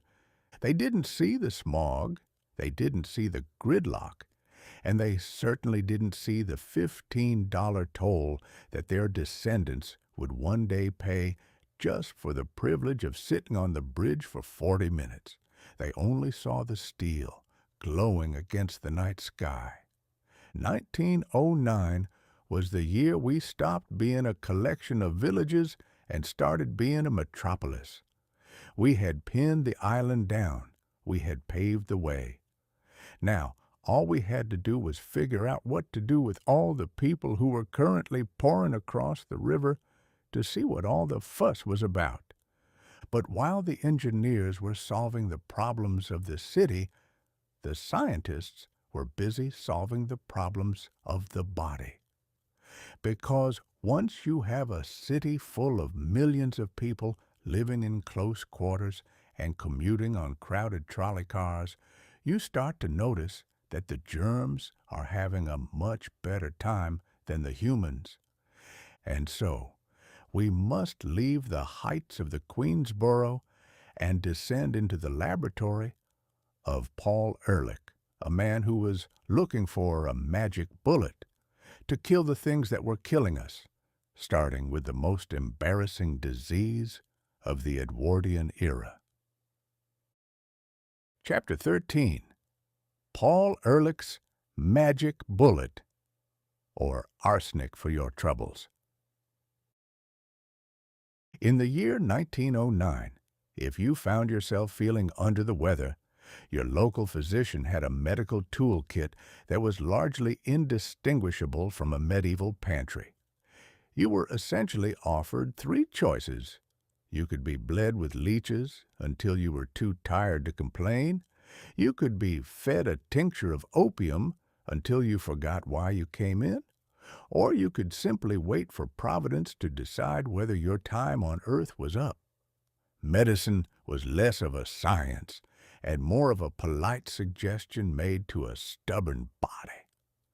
But in a laboratory in Frankfurt, Germany, a man named Paul Ehrlich was busy inventing a fourth option. He was looking for what he called the magic bullet, Zauberkugel. The idea was revolutionary in its simplicity. Ehrlich wanted a chemical that would go into the body, ignore all the useful parts like the liver and the brain, and hunt down a specific germ like a heat-seeking missile made of poison. The colors of the mind. Paul Ehrlich was a man obsessed with dyes. In the late 19th century, the German chemical industry was the envy of the world because they had figured out how to turn coal tar into every color of the rainbow. While most people were using these dyes to make fancy dresses and colorful wallpaper, Ehrlich was using them to stain bacteria. He noticed that certain dyes would stick to some cells, but not others. If a dye could choose a specific cell to turn blue, he reasoned, perhaps a poison could choose a specific germ to kill. Ehrlich was a peculiar character. He was known for chain-smoking cigars. He smoked 25 a day, which suggests his magic bullet for lung health was simply more tobacco. Memory cards. He carried a stack of colored cards in his pocket to write down ideas. a primitive version of the sticky note that likely made his laundry day a nightmare. The side chain theory, a complex biological theory that earned him the Nobel Prize in 1908, though most of his contemporaries spent years trying to figure out if it was a profound breakthrough or a very elaborate drawing of a chandelier. The unmentionable problem. The specific germ Ehrlich had in his sights was the Treponema pallidum, the corkscrew-shaped demon responsible for syphilis. In 1909, syphilis was the great unmentionable. It was a disease that carried a heavy moral weight. To have it was to have sinned, and the medical community of the day was often more interested in the state of your soul than the state of your nervous system. The existing cure was mercury, which gave rise to the grim Victorian saying, "A night with Venus, a lifetime with Mercury." The treatment was often more lethal than the disease, involving rubbing poisonous grease into your skin until your teeth fell out and you smelled like a thermometer factory. Ehrlich wanted a better way. He wanted to take the sin out of the sickness and replace it with chemistry. Trial, error, and 605 failures. Ehrlich's method was a masterpiece of organized boredom. He didn't just guess, he tested every variation of an arsenic-based compound he could dream up. He was assisted by Sahachiro Hata, a brilliant Japanese researcher who possessed the kind of patience that would make a glacier look impulsive. They started with Compound 1. It didn't work. They tried Compound 100. It killed the rabbits, but the germs seemed fine. They tried Compound 400. The germs died, but so did the lab assistant's optimism. By the time they reached Compound 606, they had spent years in a fog of arsenic fumes and tobacco smoke. Compound 606 was an organic arsenical formerly known as arsphenamine. On the 606th try, they found the miracle. It killed the syphilis spirochetes with surgical precision while leaving the patient mostly intact. It was the birth of chemotherapy, a term Ehrlich himself coined. He had successfully weaponized the periodic table. Compound number, result, 1 to 605. Variously, ineffective, explosive, or turned the rabbit bright purple. 606. The magic bullet. Success, marketed as Salvarsan. 914. Neo-Salvarsan, the "I can't believe it's not 606" improved version. The Salvarsan scandal. In 1909, Ehrlich and Hata announced their discovery. The world went mad. It was the first time in human history that a major, chronic, and shameful disease could be cured with a needle. Ehrlich called the drug Salvarsan, from the Latin salvare, to save, and arsenic. But because the world is a place where no good deed goes unpunished, the magic bullet immediately ran into a wall of Edwardian morality. Religious leaders and conservative doctors were horrified.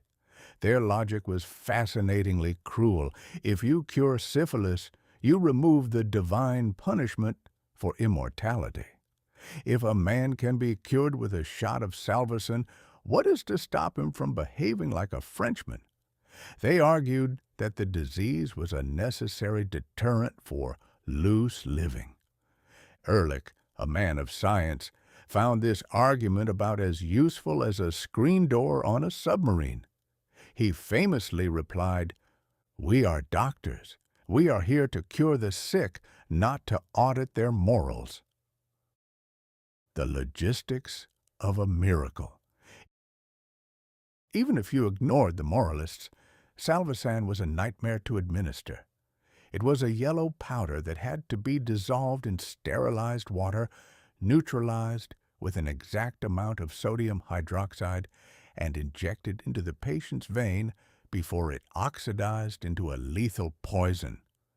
It was less like a doctor's visit and more like a high-stakes chemistry exam. Furthermore, the bullet wasn't always perfectly magic. It had side effects that would make a modern pharmaceutical lawyer faint. It could cause fever, nausea, and, if the doctor had a shaky hand, a localized case of "your arm is now on fire." But compared to the slow, agonizing decline into insanity and paralysis that characterized late-stage syphilis, a little bit of arsenic-induced nausea was considered a bargain. The legacy of the 606th try. By the end of 1909, Paul Ehrlich had changed the trajectory of human life. He had proven that we didn't have to wait for nature to take its course. We could build our own defenses. He opened the door for everything from the discovery of penicillin to the modern treatments for cancer. He also proved the value of persistence. Most people stop at failure number 10. A few brave souls make it to failure 50. Paul Ehrlich failed 605 times before he found the one that mattered. It is a somber reminder to every writer, inventor, and student that the magic bullet is rarely found on the first shelf. It's usually hidden in the back, behind a mountain of broken glass and bad ideas. From the lab to the track. While Paul Ehrlich was perfecting the magic bullet in Germany, a group of businessmen in Indianapolis were busy perfecting a different kind of bullet, the motorized kind. They realized that while curing diseases was noble, what the 20th century really wanted was to go very fast in a circle until something exploded. They built a track out of crushed stone and tar, and in 1909, they invited the world to come and see the future of speed. It turned out that, much like Salvarsan, the early days of racing were a bit messy. The track disintegrated, the cars became airborne, and the solution involved 3.2 million bricks. Chapter 14. The Indianapolis Motor Speedway, or the 3.2 million brick headache. If Paul Ehrlich's magic bullet was designed to save the human race from its own biological indiscretions, the Indianapolis Motor Speedway was designed to see how many of those saved humans could be launched into the stratosphere by a set of exploding tires. In 1909, the internal combustion engine was no longer a noisy curiosity that frightened horses and delighted blacksmiths. It had become a national obsession. We were a species that had spent thousands of years walking at 3 miles per hour, and we were suddenly violently bored with the pace of the planet. Enter Carl Fisher, a man who possessed the promotional instincts of P.T. Barnum and the safety concerns of a professional daredevil. Fisher, along with 3 partners, decided that the United States needed a proving ground, a place where the burgeoning auto industry could test its machines without the pesky interference of local sheriffs or the occasional wandering cow. They bought 328 acres of farmland in Indiana and set out to build the world's greatest racetrack. The recipe for disaster: stone, tar, and optimism. The original plan for the track's surface was a masterpiece of good enough engineering. Fisher and his engineers decided on a mixture of crushed stone and tar. On paper, it was revolutionary. It was supposed to be durable, smooth, and modern. In practice, it turned out to be the largest, most expensive sandpaper grit ever assembled by man. The construction required 5,000 tons of crushed limestone, 300,000 gallons of asphalt oil, a significant amount of prayer. The problem with a stone and tar track is that it behaves perfectly well as long as you are driving a horse and buggy to church. However, when you introduce a 40-horsepower beast of death, traveling at the unheard-of speed of 60 miles per hour, the laws of physics begin to take offense. The heavy cars didn't just drive over the surface, they chewed it up, spit it out, and redistributed the limestone into the lungs of the spectators. The first race, a gritty premiere. The Speedway opened for its first motorized race on August 19, 1909. The atmosphere was electric. Thousands of people flocked to the track, wearing their finest linen suits and massive hats, blissfully unaware that they were about to be pelted with a localized blizzard of sharp rocks and oily dust. As the cars roared to life, the magic of the track immediately began to unravel. Within the first few laps, the surface disintegrated. The spinning wheels of the Stoddard Daytons and the Marmons acted like industrial grinders, carving deep ruts into the turns. The drivers faced a unique set of challenges. Visibility. The dust was so thick that drivers couldn't see the car in front of them, let alone the track.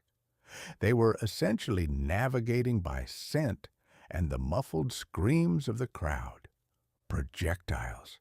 The stones kicked up by the lid cars became high-velocity bullets. Goggles were shattered, and faces were bloodied. It was the only sport where the participants finished looking like they had been in a bar fight with a gravel pit. Tires. The heat and the sharp stones shredded tires at an alarming rate. Changing a tire in 1909 was not a 10-second pit stop. It was a physical ordeal involving heavy tools, a jack that probably weighed more than the car, and a significant amount of swearing in multiple languages. The Great Disintegration. By the second day of the three-day event, the track was a disaster zone. A driver named Wilfred Bourke and his mechanic, Harry Holcomb, were killed when their car hit a rut, flipped, and struck a fence post.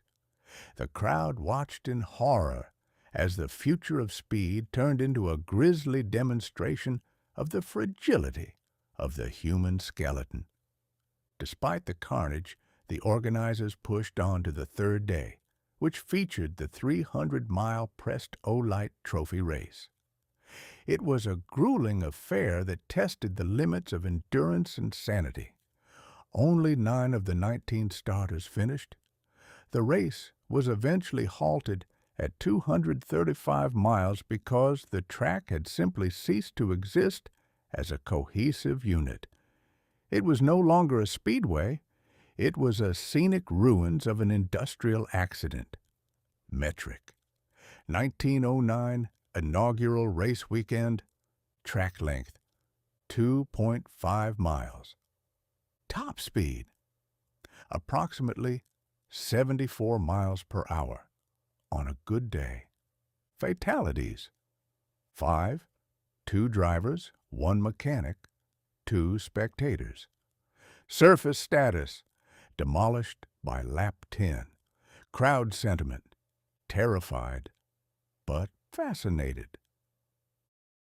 The 3.2 million brick solution. Carl Fisher realized that if he wanted to keep the speedway and his reputation alive, he needed a surface that wouldn't try to eat the drivers. He considered concrete, but the technology was too new and prone to cracking. He considered wood, but that tended to rot or catch fire when met with a leaky gas tank. Finally, he settled on vitrified paving bricks. In late 1909, the track was closed for a massive renovation. In a feat of labor that would make a pharaoh blush, a crew of hundreds laid 3.2 million bricks by hand across the 2.5-mile circuit. Each brick weighed nearly 10 pounds. They were laid in a bed of sand and grouted with mortar. It was a staggering undertaking. By the time they were done, the Indianapolis Motor Speedway had become the Brickyard. "It's a bit bumpy," one driver remarked after a test run, "but at least the road stays under the car where it belongs." The bricks solved the dust problem and the rutting problem, but they created a new one: vibration. Driving a car with no suspension over 3.2 million bricks at 80 miles per hour is a spiritual experience. It rattles the teeth, jars the spine, and ensures that every bolt in the engine is slowly working its way loose. It was a test of iron, both the cars and the drivers. The birth of an icon. The reopening of the track with its new brick surface in December 1909 set the stage for the first Indianapolis 500 in 1911. But the legacy was forged in that chaotic, dusty summer of '09. It was the year we learned that if we wanted to go fast, we had to build a foundation that was just as tough as our ambitions. The Brickyard became a symbol of the American spirit. If at first you fail and accidentally launch your car into a cornfield, try again with 3 million heavy objects. It was the ultimate wipe-clean infrastructure project, a mechanical answer to the messy problems of the earth. The somber reality. However, as we celebrate the roar of the engines and the triumph of the bricks, we must remember that 1909 was not all glory and gears.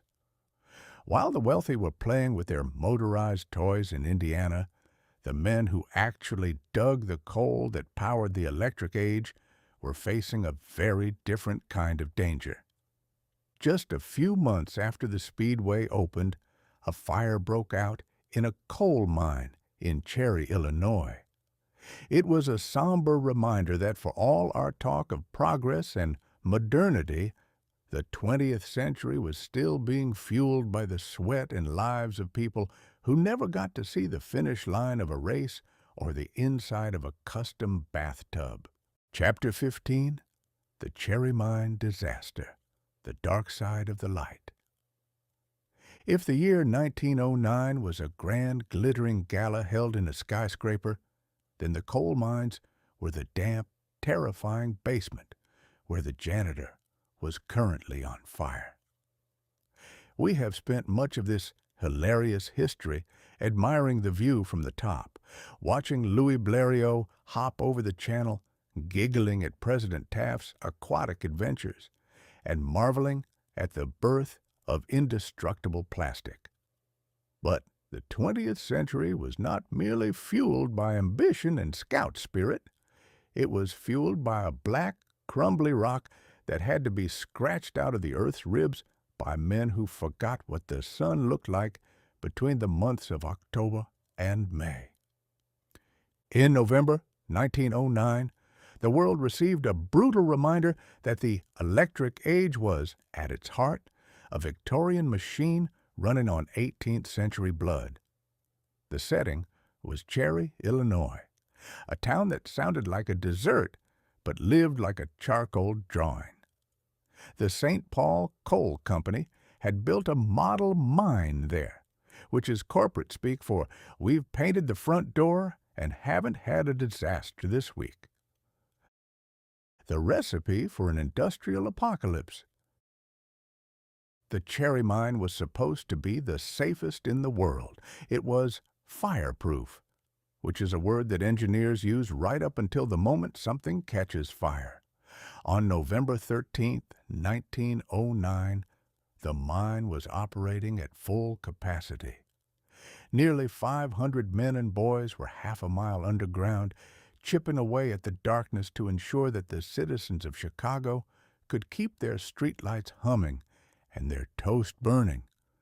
The disaster started with a sequence of events so profoundly stupid that, had they occurred in a novel, the editor would have rejected it for being too on the nose. The infrastructure failure. The electric lights in the mine had short-circuited. In a modern mine, one might expect a repair crew. Instead, the management decided to revert to the tried-and-true method of the Middle Ages: open-flame kerosene torches. The drip. One of these torches, hanging on a wall, began to drip burning oil. The fuel. Directly beneath the dripping torch sat a carload of loose hay intended for the mules that lived their entire lives underground. In the 20th century, we were smart enough to build bridges that linked Manhattan to the world, but we were still dumb enough to hang a leaking oil lamp over a pile of dry straw in a pressurized, oxygen-rich tunnel. Within minutes, the fireproof mine was an oven. The fan of fate.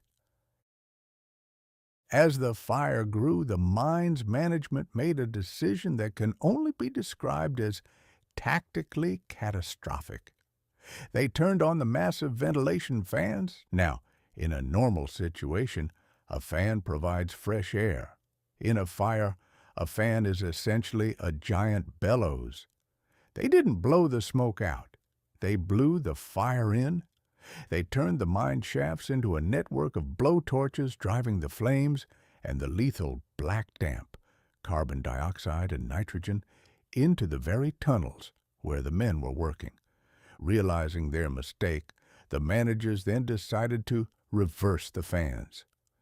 This did exactly what you'd expect.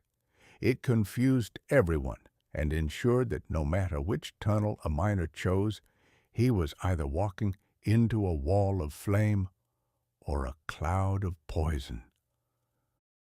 The 8 Men of Cherry. While the managers were busy turning the mine into a scientific experiment on how to roast a town, a group of men showed the kind of courage that usually gets reserved for epic poems. 12 men, though history remembers them as the 10 or 8, based on who was left standing, volunteered to go down in the cage to rescue their comrades. They made 6 trips.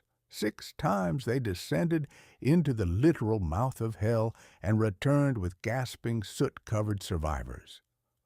On the 7th trip, a misunderstanding with the signaling system occurred. The man at the top pulled the cage up too late. When the cage broke the surface, the rescuers were found burned to the metal, still clutching their equipment.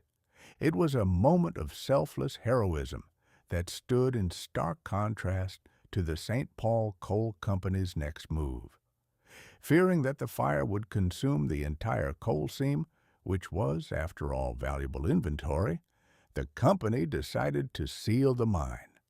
They capped the shafts with concrete and dirt to starve the fire of oxygen. The fact that there were still hundreds of men down there was treated as a secondary accounting error. The miracle of the 21.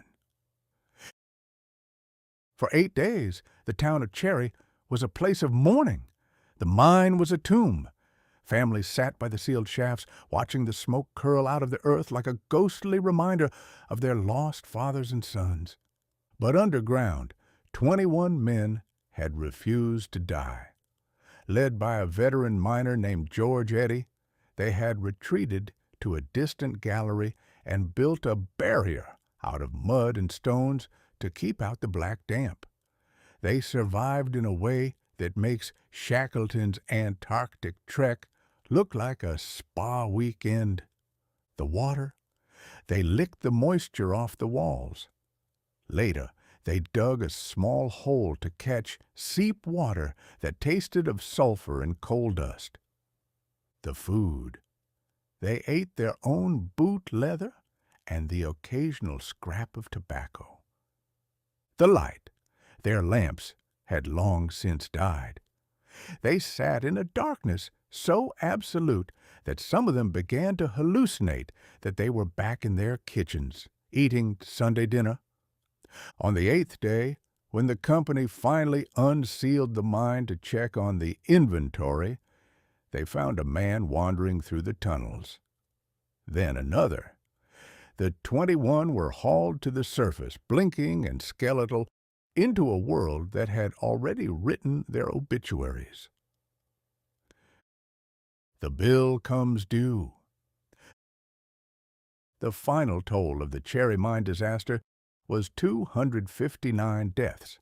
Many of them were boys as young as 10 or 11, children who had been lied to about their ages so they could earn a few cents a day to keep their families fed. This was the year 1909's most bitter lesson. You can have the Lincoln penny, the Queensboro Bridge, and the magic bullet, but if your society is built on the broken backs of children in holes, your progress is a hollow lie. The disaster sparked a national outrage that actually achieved something. Child labor laws. The sight of 259 coffins, many of them small, finally shamed the Illinois legislature into enforcing stricter age limits. Workers' compensation. This was the catalyst for the first meaningful workers' comp laws in the United States.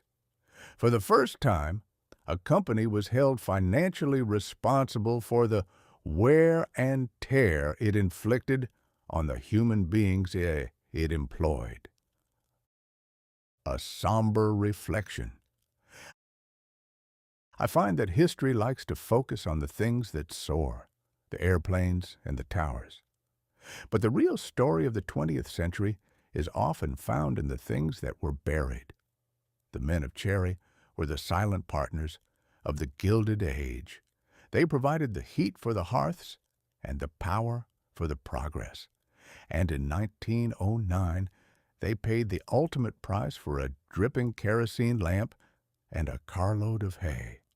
It is a hilarious history only in the sense that the incompetence of the powerful is always a bit funny until you see the bill. The St. Paul Coal Company tried to save the coal and ended up losing their reputation, their mine, and 259 lives. It's a classic corporate maneuver, saving pennies while burning down the bank. But let us leave the darkness of the tunnels.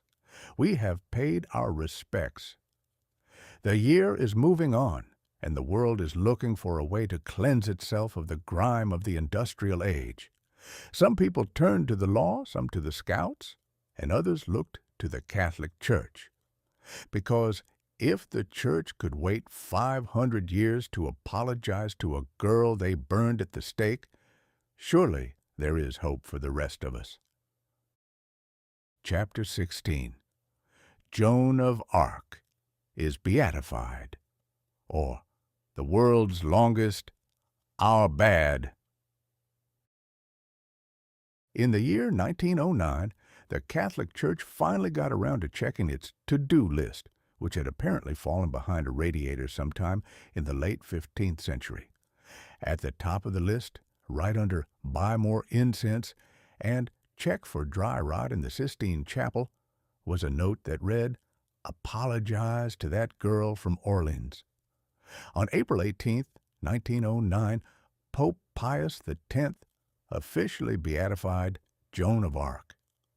For those of you who aren't up to speed on the Vatican's three-step program for posthumous promotion, beatification is the silver medal of holiness.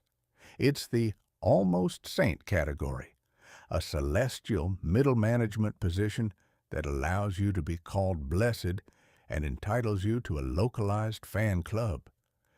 It took the Church 478 years to decide that the girl they had burned at the stake for heresy was, in fact, a holy visionary.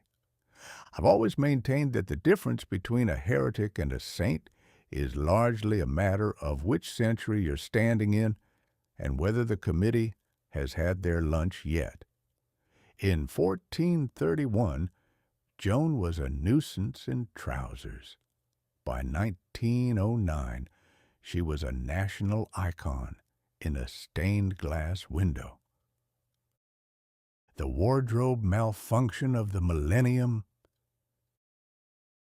To understand the absurdity of the 1909 beatification, we have to remember why Joan was killed in the first place. It wasn't just the hearing voices bit.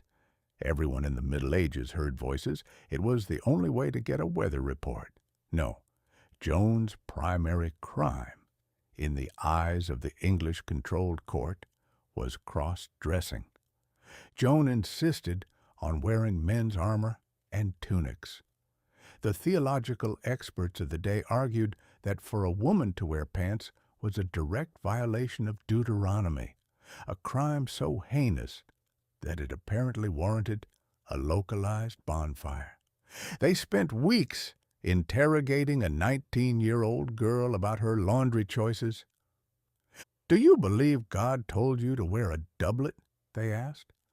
"I believe God wanted me to win a war," she essentially replied, "and it's hard to climb a siege ladder in a hoop skirt."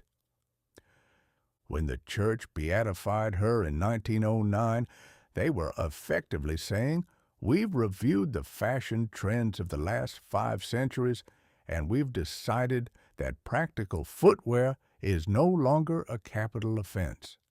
It was a 500-year retraction of a dress code. The bureaucracy of holiness. The Vatican is many things, but impulsive is not one of them.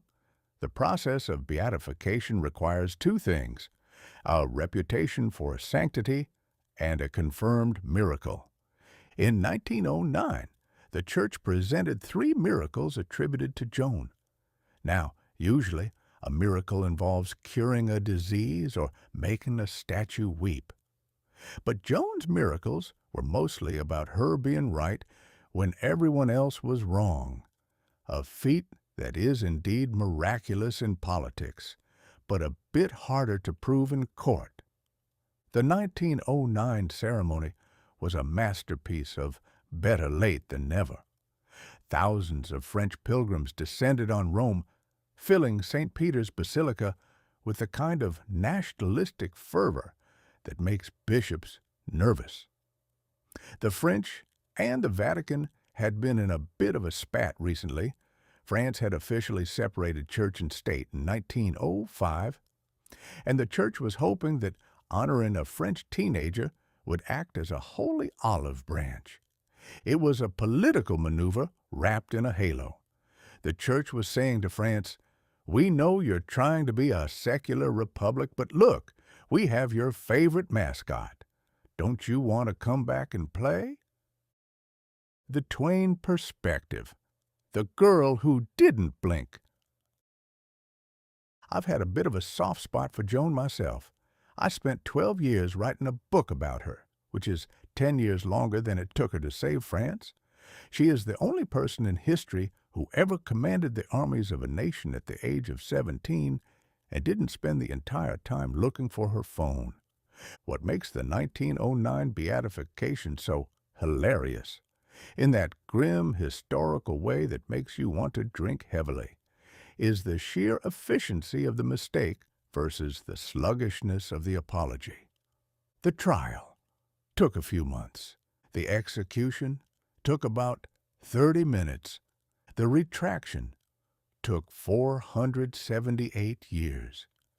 If a man burns your house down and then stops by 5 centuries later to leave a "sorry for your loss" card on the vacant lot, you'd hardly call him a blessed neighbor. But in the world of institutional religion, 500 years is considered a brisk response time. The 1909 Holy Upgrade. By beatifying Joan, the Church was also acknowledging a shift in the definition of a saint. For a long time, saints were mostly monks who sat in caves or martyrs who had been eaten by lions. Joan was a soldier. She was a peasant who talked back to bishops. She was a woman who took up space in a world that wanted her to be invisible. By 1909, the world was becoming a very loud, crowded place. Women were demanding the vote, workers were demanding rights, and empires were beginning to creak. Joan of Arc was the perfect saint for the 20th century because she was a disruptor. Of course, the church tried to domesticate her. In the 1909 proceedings, they focused on her humility and her piety. They conveniently glossed over the fact that she was a teenager who told a room full of powerful men that they were idiots, and then proved it on the battlefield. The moral of the 500-year nap.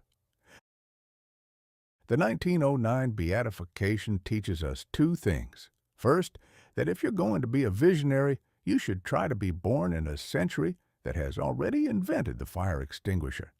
Second, that truth is not a destination. It's a very slow-moving train that occasionally stops at the wrong station for half a millennium.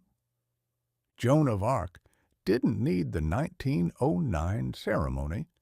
She had already secured her place in history by being the only person to ever make the King of France look useful. But the church needed it. They needed to show that they could, eventually, admit to an error, provided everyone involved in the original error had been dead for 4 centuries. As the incense cleared in St. Peter's, the world moved on. Joan was now blessed. She would be promoted to full saint status in 1920 because, apparently, 11 more years of paperwork were required to confirm she was really holy. A shift in the soul. While the Vatican was busy rehabbing Joan's reputation, a different kind of visionary movement was taking hold in the Middle East. If Joan was a symbol of national identity tied to a crown, the group of people forming the first kibbutz in Palestine were symbols of a communal identity tied to a shovel. In the same year that Joan got her halo, a group of idealists decided that ownership was the real heresy. They wanted to prove that humans could share everything, property, labor, and even the same dining room without burning each other at the stake.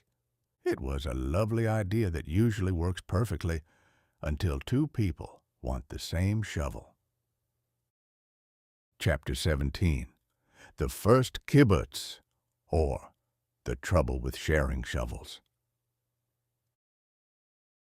In the year 1909, while the Americans were busy building bridges and the British were busy building Boy Scouts, a small group of idealistic young people in a dusty corner of the Ottoman Empire decided to conduct an experiment in human patience that would make a saint weep. They decided to share everything, and I mean everything, not just the big stuff like the land and the tractors, but the small, intimate stuff. The bread, the laundry, and quite possibly the same pair of socks if the communal wash day went poorly. This was the birth of Degania Aleph, the mother of the kibbutzim. It was located on the southern shore of the Sea of Galilee, a place that is historically famous for miracles, which was fortunate because trying to get 12 people to agree on the proper way to plant a potato without anyone being the boss is a feat that requires divine intervention or a very large supply of aspirin. The utopian itch. To understand the kibbutz, you have to understand the second Aliyah. This was a wave of young Jewish immigrants from Eastern Europe who had spent their youth reading too much Tolstoy and Marx. They arrived in Palestine with two things: a burning desire to return to the soil and a complete lack of experience in how soil actually works. They were intellectuals, dreamers, and students who believed that private property was the root of all evil. They looked at the world and saw a great divide between those who owned the shovels and those who swung them. Their solution was simple. Everyone owns the shovel. No one owns the shovel. In the autumn of 1909, 10 men and 2 women moved onto a patch of land called Juni. They were tired of working for the man, in this case, the Palestine Land Development Company. They wanted to be their own masters, or more accurately, they wanted to be a collective of masters where everyone was simultaneously the CEO and the janitor. The ours versus mine comedy. The kibbutz was founded on the principle of from each according to his ability, to each according to his needs. It is a beautiful sentiment that looks magnificent on a banner, but is a bit of a localized nightmare when you're actually living it. Consider the communal dining hall. In 1909, the kitchen of Degania was the heart of the experiment. There were no private pantries. If you were hungry at 2 a.m., you didn't just sneak a piece of cheese from your fridge.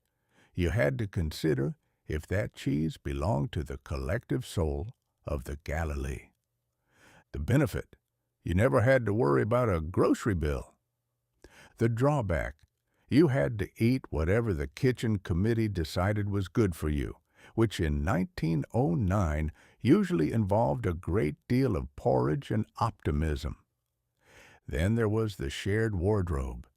In the early days of the kibbutz, your clothes weren't actually yours.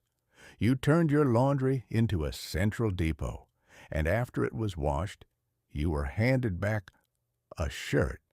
Not necessarily your shirt, but a shirt that roughly fit your dimensions. I imagine this was the first real test of socialist conviction. It is easy to share the means of production. It is much harder to share a pair of trousers with a man who has a significantly larger waistline and a different opinion on hygiene. The committee of everything. Because there were no bosses, every decision had to be made by the General Assembly. Imagine, if you will, a group of exhausted laborers sitting around a kerosene lamp after 12 hours of hacking at stubborn earth, trying to decide if they should buy a new cow or a new set of bowls. The debate. Should the cow be a Holstein or a local breed? The vote. 4 hours later, the motion is tabled because everyone is too tired to remember what the original question was. The result? They end up sharing the old cow and eating out of cracked bowls for another year. This was the direct democracy of 1909. It was a world where you couldn't even change your mind without a subcommittee meeting. It was a masterpiece of communal living that ensured that while no one felt exploited, everyone felt slightly annoyed by everyone else's opinion on irrigation. The new man and the old soil. The goal of the kibbutz was to create a new man, a person who was physically strong, spiritually connected to the land, and entirely devoid of greed. They wanted to prove that humans aren't naturally selfish. They're just poorly organized. In 1909, the land they were working was not exactly the Garden of Eden. It was swampy, malarial, and populated by rocks that seemed to reproduce overnight. These pioneers, who had been used to debating philosophy in coffee houses in Odessa, were now battling mosquitoes and heat stroke.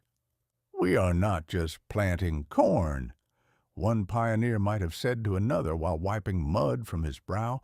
"We are planting justice."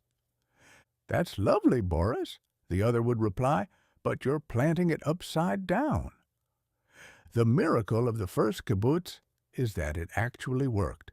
Despite the malaria, Despite the Ottoman bureaucracy and despite the fact that they were trying to run a farm by committee, they turned a profit in their first year. They proved that a group of people could live, work, and eat together without a police force or a bank account. The shadow in the paradise. However, even in 1909, there was a fly in the communal ointment. The kibbutz was a closed loop. It was a perfect society for the 12 people inside the fence, but it was sitting in a land where other people, Arabs, Bedouins, and Ottoman officials, had their own ideas about land and property. The kibbutzniks were building a wipe-clean society, much like the Bakelite we discussed earlier. They wanted to start history from scratch. But history is like a stubborn weed. You can pull it up, but the roots are always waiting under the surface. The Great Divide in the Middle East wasn't just about socialism versus capitalism. It was about two different dreams sharing the same small patch of dirt. The legacy of the shovel. The first kibbutz at Degania started with 12 people. A century later, there would be hundreds of kibbutzim across the country. They became the backbone of a new nation, providing the soldiers, the politicians, and, most importantly, the oranges. But looking back at 1909, the most Twain-ian aspect of the kibbutz is the sheer audacity of the hope. These people truly believed they could outsmart human nature. They believed they could kill envy by making everyone equally poor, and they could kill greed by making everything ours. It turns out, of course, that even in a kibbutz, people still find things to fight about. If you can't fight about who owns the car, you'll fight about who got the bigger piece of chicken or whose turn it is to scrub the communal latrine. Human nature is remarkably resilient. You can chase it out of the bank, but it will just show up at the dinner table. Transitioning to a different kind of party.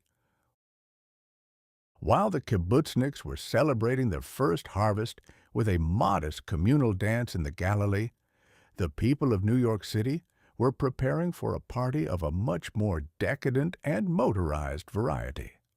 In 1909, New York decided to throw a massive birthday bash for a river and a boat. It was called the Hudson-Fulton Celebration, and it involved more fireworks, more parades, and more self-congratulation than the kibbutz could have managed in 1,000 years. It was the Gilded Age, taking its final spectacular bow before the 20th century really got serious. Chapter 18, The Hudson-Fulton Celebration, or a 2-week party for a dead Dutch guy and a tea kettle. If there is one thing New York City has mastered better than the skyscraper, the street brawl, or the overpriced ham sandwich, it is the art of the massive civic celebration. New York is a city that suffers from a chronic underlying anxiety that the rest of the world might forget it exists for 5 minutes, and its traditional response is to set off enough gunpowder to be seen from Mars. In the autumn of 1909, the city decided to throw a party that was so large, so loud, and so profoundly unnecessary that it actually required its own commission, a 2-week public holiday, and the construction of several full-sized historical replicas that had a distressing tendency to sink. It was the Hudson-Fulton Celebration, and it was designed to commemorate two very different men who shared exactly one thing in common. They both spent a lot of time on the Hudson River and eventually died. The occasion, a mathematical marriage of convenience. The celebration was a bit of a historical mash-up, the kind of thing you get when a city wants a party, but doesn't have a single clean anniversary to work with. Henry Hudson. It had been exactly 300 years, 1609, since the English explorer working for the Dutch had sailed the Half Moon into the harbor, looking for a shortcut to China, and accidentally found Albany. Albany is many things, but it is rarely mistaken for the Orient. Robert Fulton. It had been exactly 100 years, well, 102, but who's counting, since Fulton had proved that you could put a steam engine on a boat and make it go upstream without the assistance of a localized gale or a team of very tired rowers. The City Fathers decided to combine these two milestones into one giant extravaganza from September 25th to October 9th, 1909. It was a celebration of progress, which is the 1909 word for look how much stuff we've built since we stopped being a Dutch fur trading outpost. The replicas. 1609. Technology meets 1909. Pride. To make the celebration authentic, the Commission decided to build replicas of the original vessels. This is where the comedy of errors truly began. The Dutch government, wanting to be a good sport, built a replica of the Half Moon, Half Mahen. It was a beautiful, meticulously crafted wooden ship that looked exactly like the original. The problem was that a 1609 wooden ship is essentially a very ornate cork.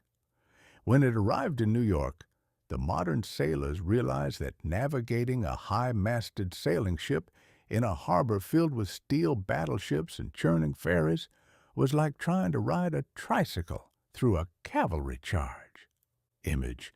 The 1909 replica of Henry Hudson's Half Moon alongside modern steel warships of the Great White Fleet. Then there was the Clermont, Fulton's steam monster. The replica was built in a New York shipyard, and it looked like a very long, very thin dock with a giant tea kettle in the middle. It featured exposed paddle wheels that splashed water over everyone on board and a smokestack that belched out a cloud of black soot, ensuring that the dignitaries on deck looked like coal miners by the time they reached 42nd Street. During the Grand Naval Parade, these two fragile antiques were surrounded by the Great White Fleet, the massive steel-clad battleships of the U.S. Navy. It was a hilarious contrast, the old world of wood and wind being dwarfed by the new world of steel and coal. It was as if a toddler in a paper hat had wandered into a room full of professional wrestlers. The White Way and the Great Illumination.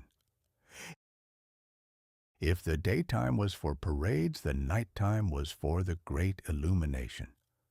This was 1909, and New York was still in the honeymoon phase with the light bulb. To celebrate, the city decided to drape the entire skyline in 500,000 incandescent lamps. The Brooklyn, Williamsburg, Queensboro, and Manhattan bridges, the pin cushion we discussed in Chapter 12, were outlined in strings of white light. They looked like giant glowing necklaces stretched across the black water. For a city that had spent most of its history illuminated by flickering gas lamps and the occasional Austin fire, it was a breathtaking sight. It looked, one observer wrote, as if the stars had decided to come down to Earth and move to Manhattan to see if they could get a better deal on rent. The Great White Way of Broadway was so bright you could read a newspaper at midnight, provided you didn't mind the newspaper being filled with reports about the Payne-Aldrich Tariff or the North Pole scandal. It was a display of sheer, unadulterated electrical power, a signal to the world that New York was the capital of the 20th century. Wilbur Wright steals the show. However, the real highlight of the Hudson-Fulton celebration didn't happen on the water or the bridges. It happened in the air. The commission, wanting to stay on the cutting edge, hired Wilbur Wright to demonstrate his flying machine. Wilbur, a man who possessed the personality of a very somber librarian and the nerves of a high-wire artist, agreed to fly for the sum of $15,000. On October 4th, 1909, Wilbur took off from Governor's Island to prepare for the possibility of landing in the Hudson, which in 1909 was a soup of industrial runoff and dead horses. Wilbur had lashed a red canoe to the bottom of his flyer. It was the world's first amphibious aircraft, if you define amphibious as a wooden kite strapped to a rowboat. Wilbur flew up the river, circled the Statue of Liberty, tipping his cap to the lady, and then flew all the way to Grant's tomb and back. Over 1 million people lined the shores, watching in stunned silence as a man flew over the very river where Hudson had sailed his wooden boat and Fulton had chugged his steam tea kettle. Image: Wilbur Wright flying his 1909 flyer over the Hudson River with a canoe attached to the landing skids. It was the ultimate aha moment. In one frame of history, you could see the 3 stages of human movement: the sail, the half-moon, wind; the steam, the Clermont, engine; the wing, the Wright flyer, flight. Wilbur's flight lasted only 33 minutes, but it made the 2-week parade of ships look like a funeral for the 19th century. The future wasn't on the water. It was above it. The verdict on the vanity.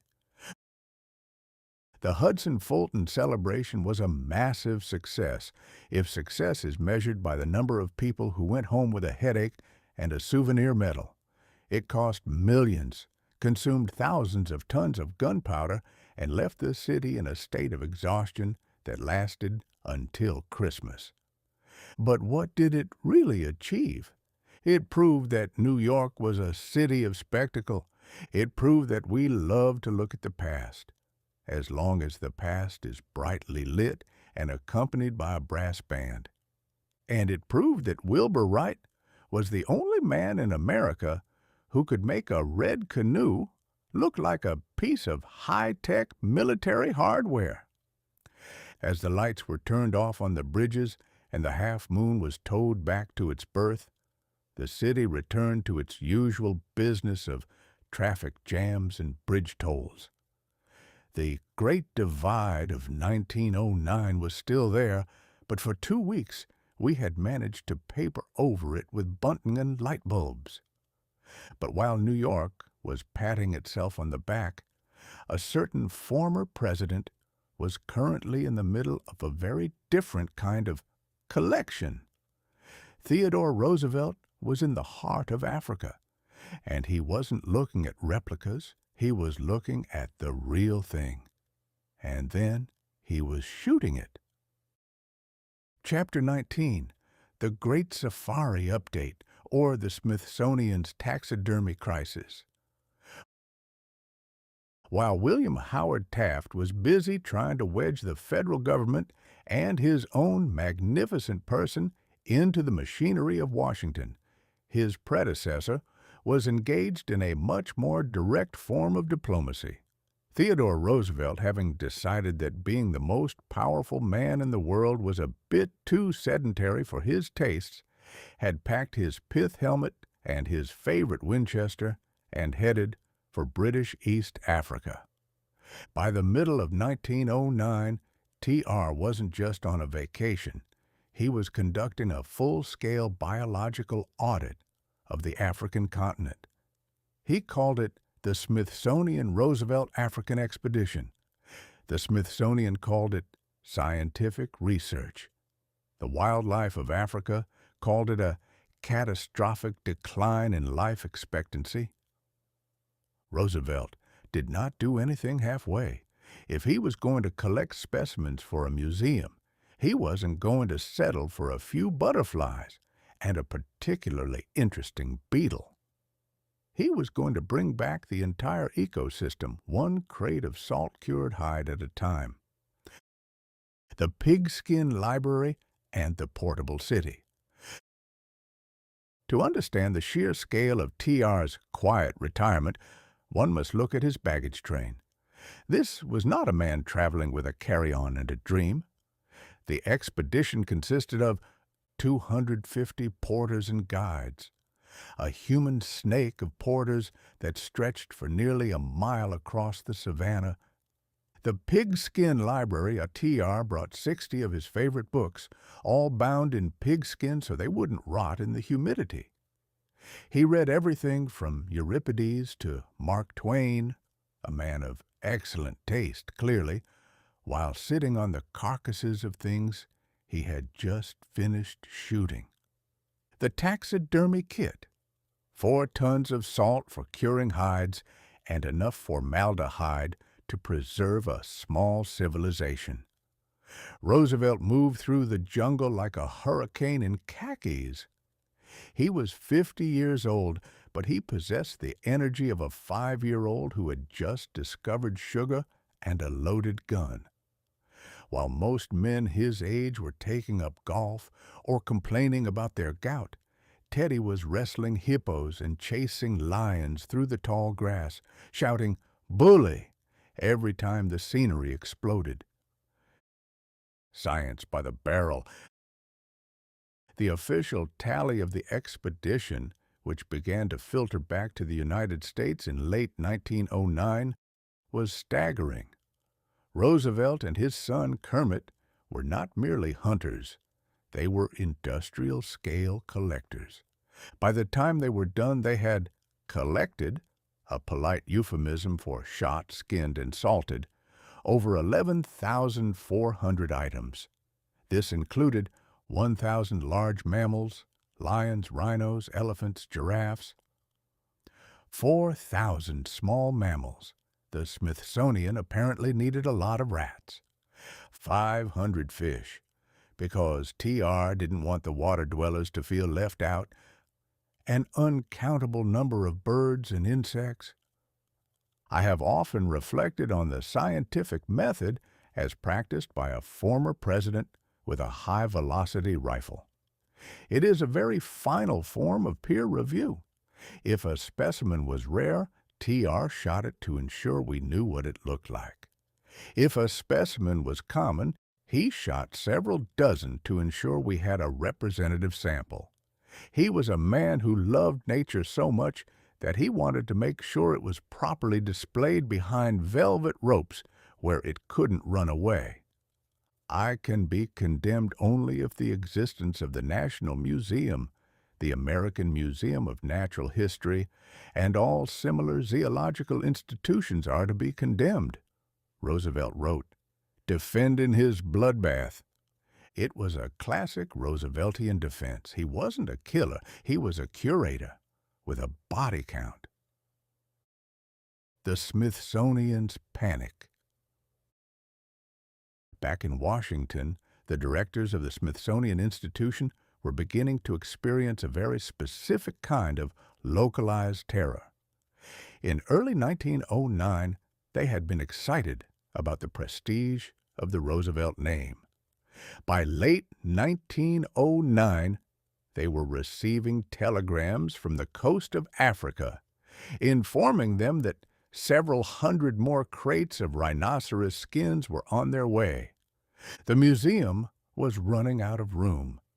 There is only so much space one can devote to the elephant of the month before the public starts to wonder if the building is a museum or a very large, very quiet zoo.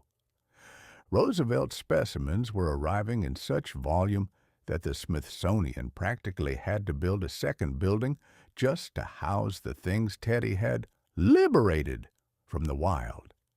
It was the birth of the Natural History Museum as we know it, a monument to the fact that if you give a Rough Rider a year off, he will fill your basement with 200 tons of dead giraffes.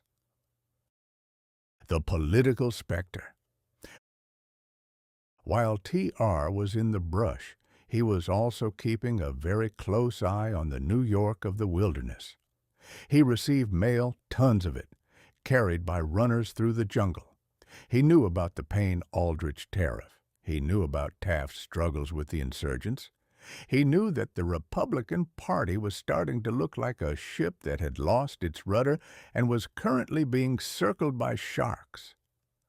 Taft, for his part, was terrified of what would happen when Roosevelt returned. It's one thing to have a former president living in New York. It's quite another to have one who has just spent a year proving he can kill a charging buffalo with a single shot. The Great African Safari was a tactical retreat. It gave Taft room to breathe, but it also built the Roosevelt legend to mythical proportions. While Taft was associated with bathtubs and bureaucracy, T.R. was associated with lions and libraries. It was the strenuous life taken to its ultimate salt-cured conclusion. The Final Dispatch of 1909. As the sun began to set on 1909, Roosevelt was moving toward the Nile. He had survived bouts of fever, encounters with angry hippos, and the crushing boredom of having to read Euripides in a tent. He was tanned, fit, and possessed a collection of skeletons that would make a necromancer jealous. The year ended with Roosevelt still in the field, a ghost haunting the American political landscape from 4,000 miles away. He was the great divide in human form, half-civilized statesman, half-savage hunter. His safari was the final great imperial adventure of the Edwardian era. It was a display of American confidence that bordered on the absurd. We didn't just want to study the world, we wanted to bring it home, stuff it with sawdust, and put it in a glass box so we could look at it during our lunch breaks. 1910 is clearing its throat. But while T.R. was finishing his specimen collection, the rest of the world was looking at the calendar with a certain degree of trepidation. The year 1909 had been a whirlwind of bridges, planes, plastics, and poles. We had conquered the North, explored the South, and turned the center of the earth into a 3.2 million brick racetrack. We were entering the final year of the decade, and the universe was preparing to send us a visitor. Halley's Comet was scheduled to arrive in 1910, and the world was already panicking about the poisonous cyanogen gas in its tail. We had survived the blizzard of the Inauguration, the scandal of the penny, and the fire of the mine. But could we survive a space rock? The 20th century was moving from experimental to unpredictable. And as we shall see in our final chapter, 1910 was waiting in the wings with a very bright tail and a very bad attitude. Chapter 20. 1910 is clearing its throat, or the Death Star with a tail. As the final weeks of 1909 bled into a cold, gray December, the world found itself in a curious state of exhausted anticipation. It had been a year of relentless progress, a word that, by this point, had become synonymous with things we haven't quite figured out how to stop yet. We had seen the North Pole claimed twice, the English Channel crossed by a wooden kite, and the American presidency occupied by a man who required a bathtub that could double as a baptismal font. But as the calendar prepared to flip, the human race decided that the internal dramas of the planet The tariffs, the suffragettes, and the salted rhinoceros hides were no longer sufficient. We needed a distraction of celestial proportions, and, as if on cue, the universe provided Halley's Comet. The panic over the periodic table. In late 1909, astronomers at the Yerkes Observatory announced that they had detected the return of Halley's Comet. For most of history, the arrival of a comet was seen as a sign that a king was about to die or that the local harvest was going to be particularly disappointing. But this was the 20th century. We didn't believe in omens anymore. We believed in science. Unfortunately, science turned out to be much more terrifying than superstition. Using a newfangled gadget called a spectrograph, astronomers announced that the tail of the comet contained cyanogen gas. For those of you who skipped chemistry class to go fishing, cyanogen is a cousin of cyanide. It is, to put it mildly, quite poisonous. The news hit the public like a physical blow. The Earth was scheduled to pass through the comet's tail in May 1910. Suddenly, the Great Divide of 1909 shifted from political to existential. We weren't worried about the price of sugar anymore. We were worried about the entire atmosphere turning into a lethal cocktail. The Great Comet Pill Swindle.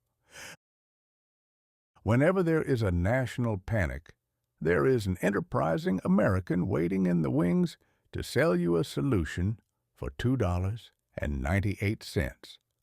By the end of 1909, the comet pill industry was booming. Hucksters across the country were selling sugar pills, sometimes infused with a little quinine for that medicinal bitterness that promised to protect the wearer from the toxic vapors of the heavens. People bought them by the bushel. Others bought comet umbrellas designed to deflect the gas, or comet-proof gas masks that were essentially wet sponges tied to the face with a bit of string. "I have lived through many catastrophes," I remarked to a friend at the time, "most of which never actually happened. But I have never seen a catastrophe so profitable for the makers of useless medicine." It was the ultimate 1909 moment. We were sophisticated enough to analyze the chemical composition of a space rock millions of miles away. But we were still gullible enough to believe that a sugar pill could stop the solar system from murdering us. Taft's first anniversary. The view from the tub. Back in the White House, William Howard Taft was celebrating, if that is the word, his first year in office. It had been a bully year, if you were a Democrat or a fan of irony. Taft had managed to split the Republican Party into two warring tribes, alienate the progressives with a tariff that satisfied no one, establish a permanent legal presence for his own weight in the national floorboards. As the year ended, Taft was a man who looked like he wanted a nap that lasted until 1913. He was a good man, a brilliant judge, and a dedicated public servant. But he had the misfortune of following a hurricane. Every time he tried to make a quiet, sensible policy change, the ghost of Theodore Roosevelt would let out a bully from the African jungle, and the press would remind the public that Taft wasn't currently wrestling any lions. Taft was the man of 1909, solid, heavy, and slightly overwhelmed by the speed of the era. He represented the old order, trying to navigate a world where people were now flying over moats and making telephones out of coal tar. The inventory of a decade. As we close the books on 1909, let us take a final inventory of where we stand. It has been a year of the frozen top and the copper face. Geography. We have found the North Pole and nearly the South. The map is almost full. We are running out of places to hide from our creditors. Technology. We have moved from wood to bakelite, from wind to Anzani engines, and from stone to 3.2 million bricks.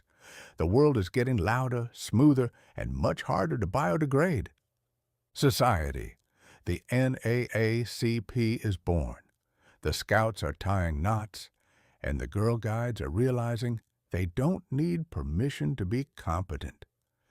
The social order is cracking like a cheap teacup under the weight of a heavy president. The environment. Teddy Roosevelt has successfully turned a significant portion of Africa into a series of museum displays. The Smithsonian is full. The jungle is slightly emptier. 1910, the year of the comet and the comeback. We look toward the new year with a mixture of dread and curiosity. The 20th century is no longer a toddler. It is an unruly adolescent. It is clearing its throat, preparing to speak in a voice that will eventually grow into the roar of the First World War. But for now, it is just the buzz of an airplane and the rattle of a Model T. We have survived the Great Divide. We have seen the world split between the strenuous and the sturdy, the natural and the synthetic, the island and the air. As the clock strikes midnight on December 31st, 1909, we realize that the crowded elevator is only going up.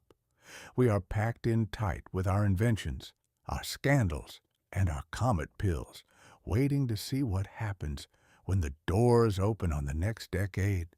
I, for one, am keeping my window closed. Not because of the cyanogen gas, mind you, but because I've heard that 1910 is planning to introduce something called the income tax, and I'd rather not be home when it arrives. The final verdict. History is a funny thing. We spend all our time trying to make it progress, only to realize that we're just the same old humans in shinier hats. In 1909, we reached for the stars and the poles, but we ended the year worried about our spare change and a space rock. It was a grand, hilarious, messy year. It was the year we realized that the 20th century was going to be a wild ride, and we better hang on to our hats, especially if those hats are held on by a Girl Guide's knot. Goodbye, 1909. You were a magnificent weight on the world. Let's see if 1910 can handle the pressure. The end.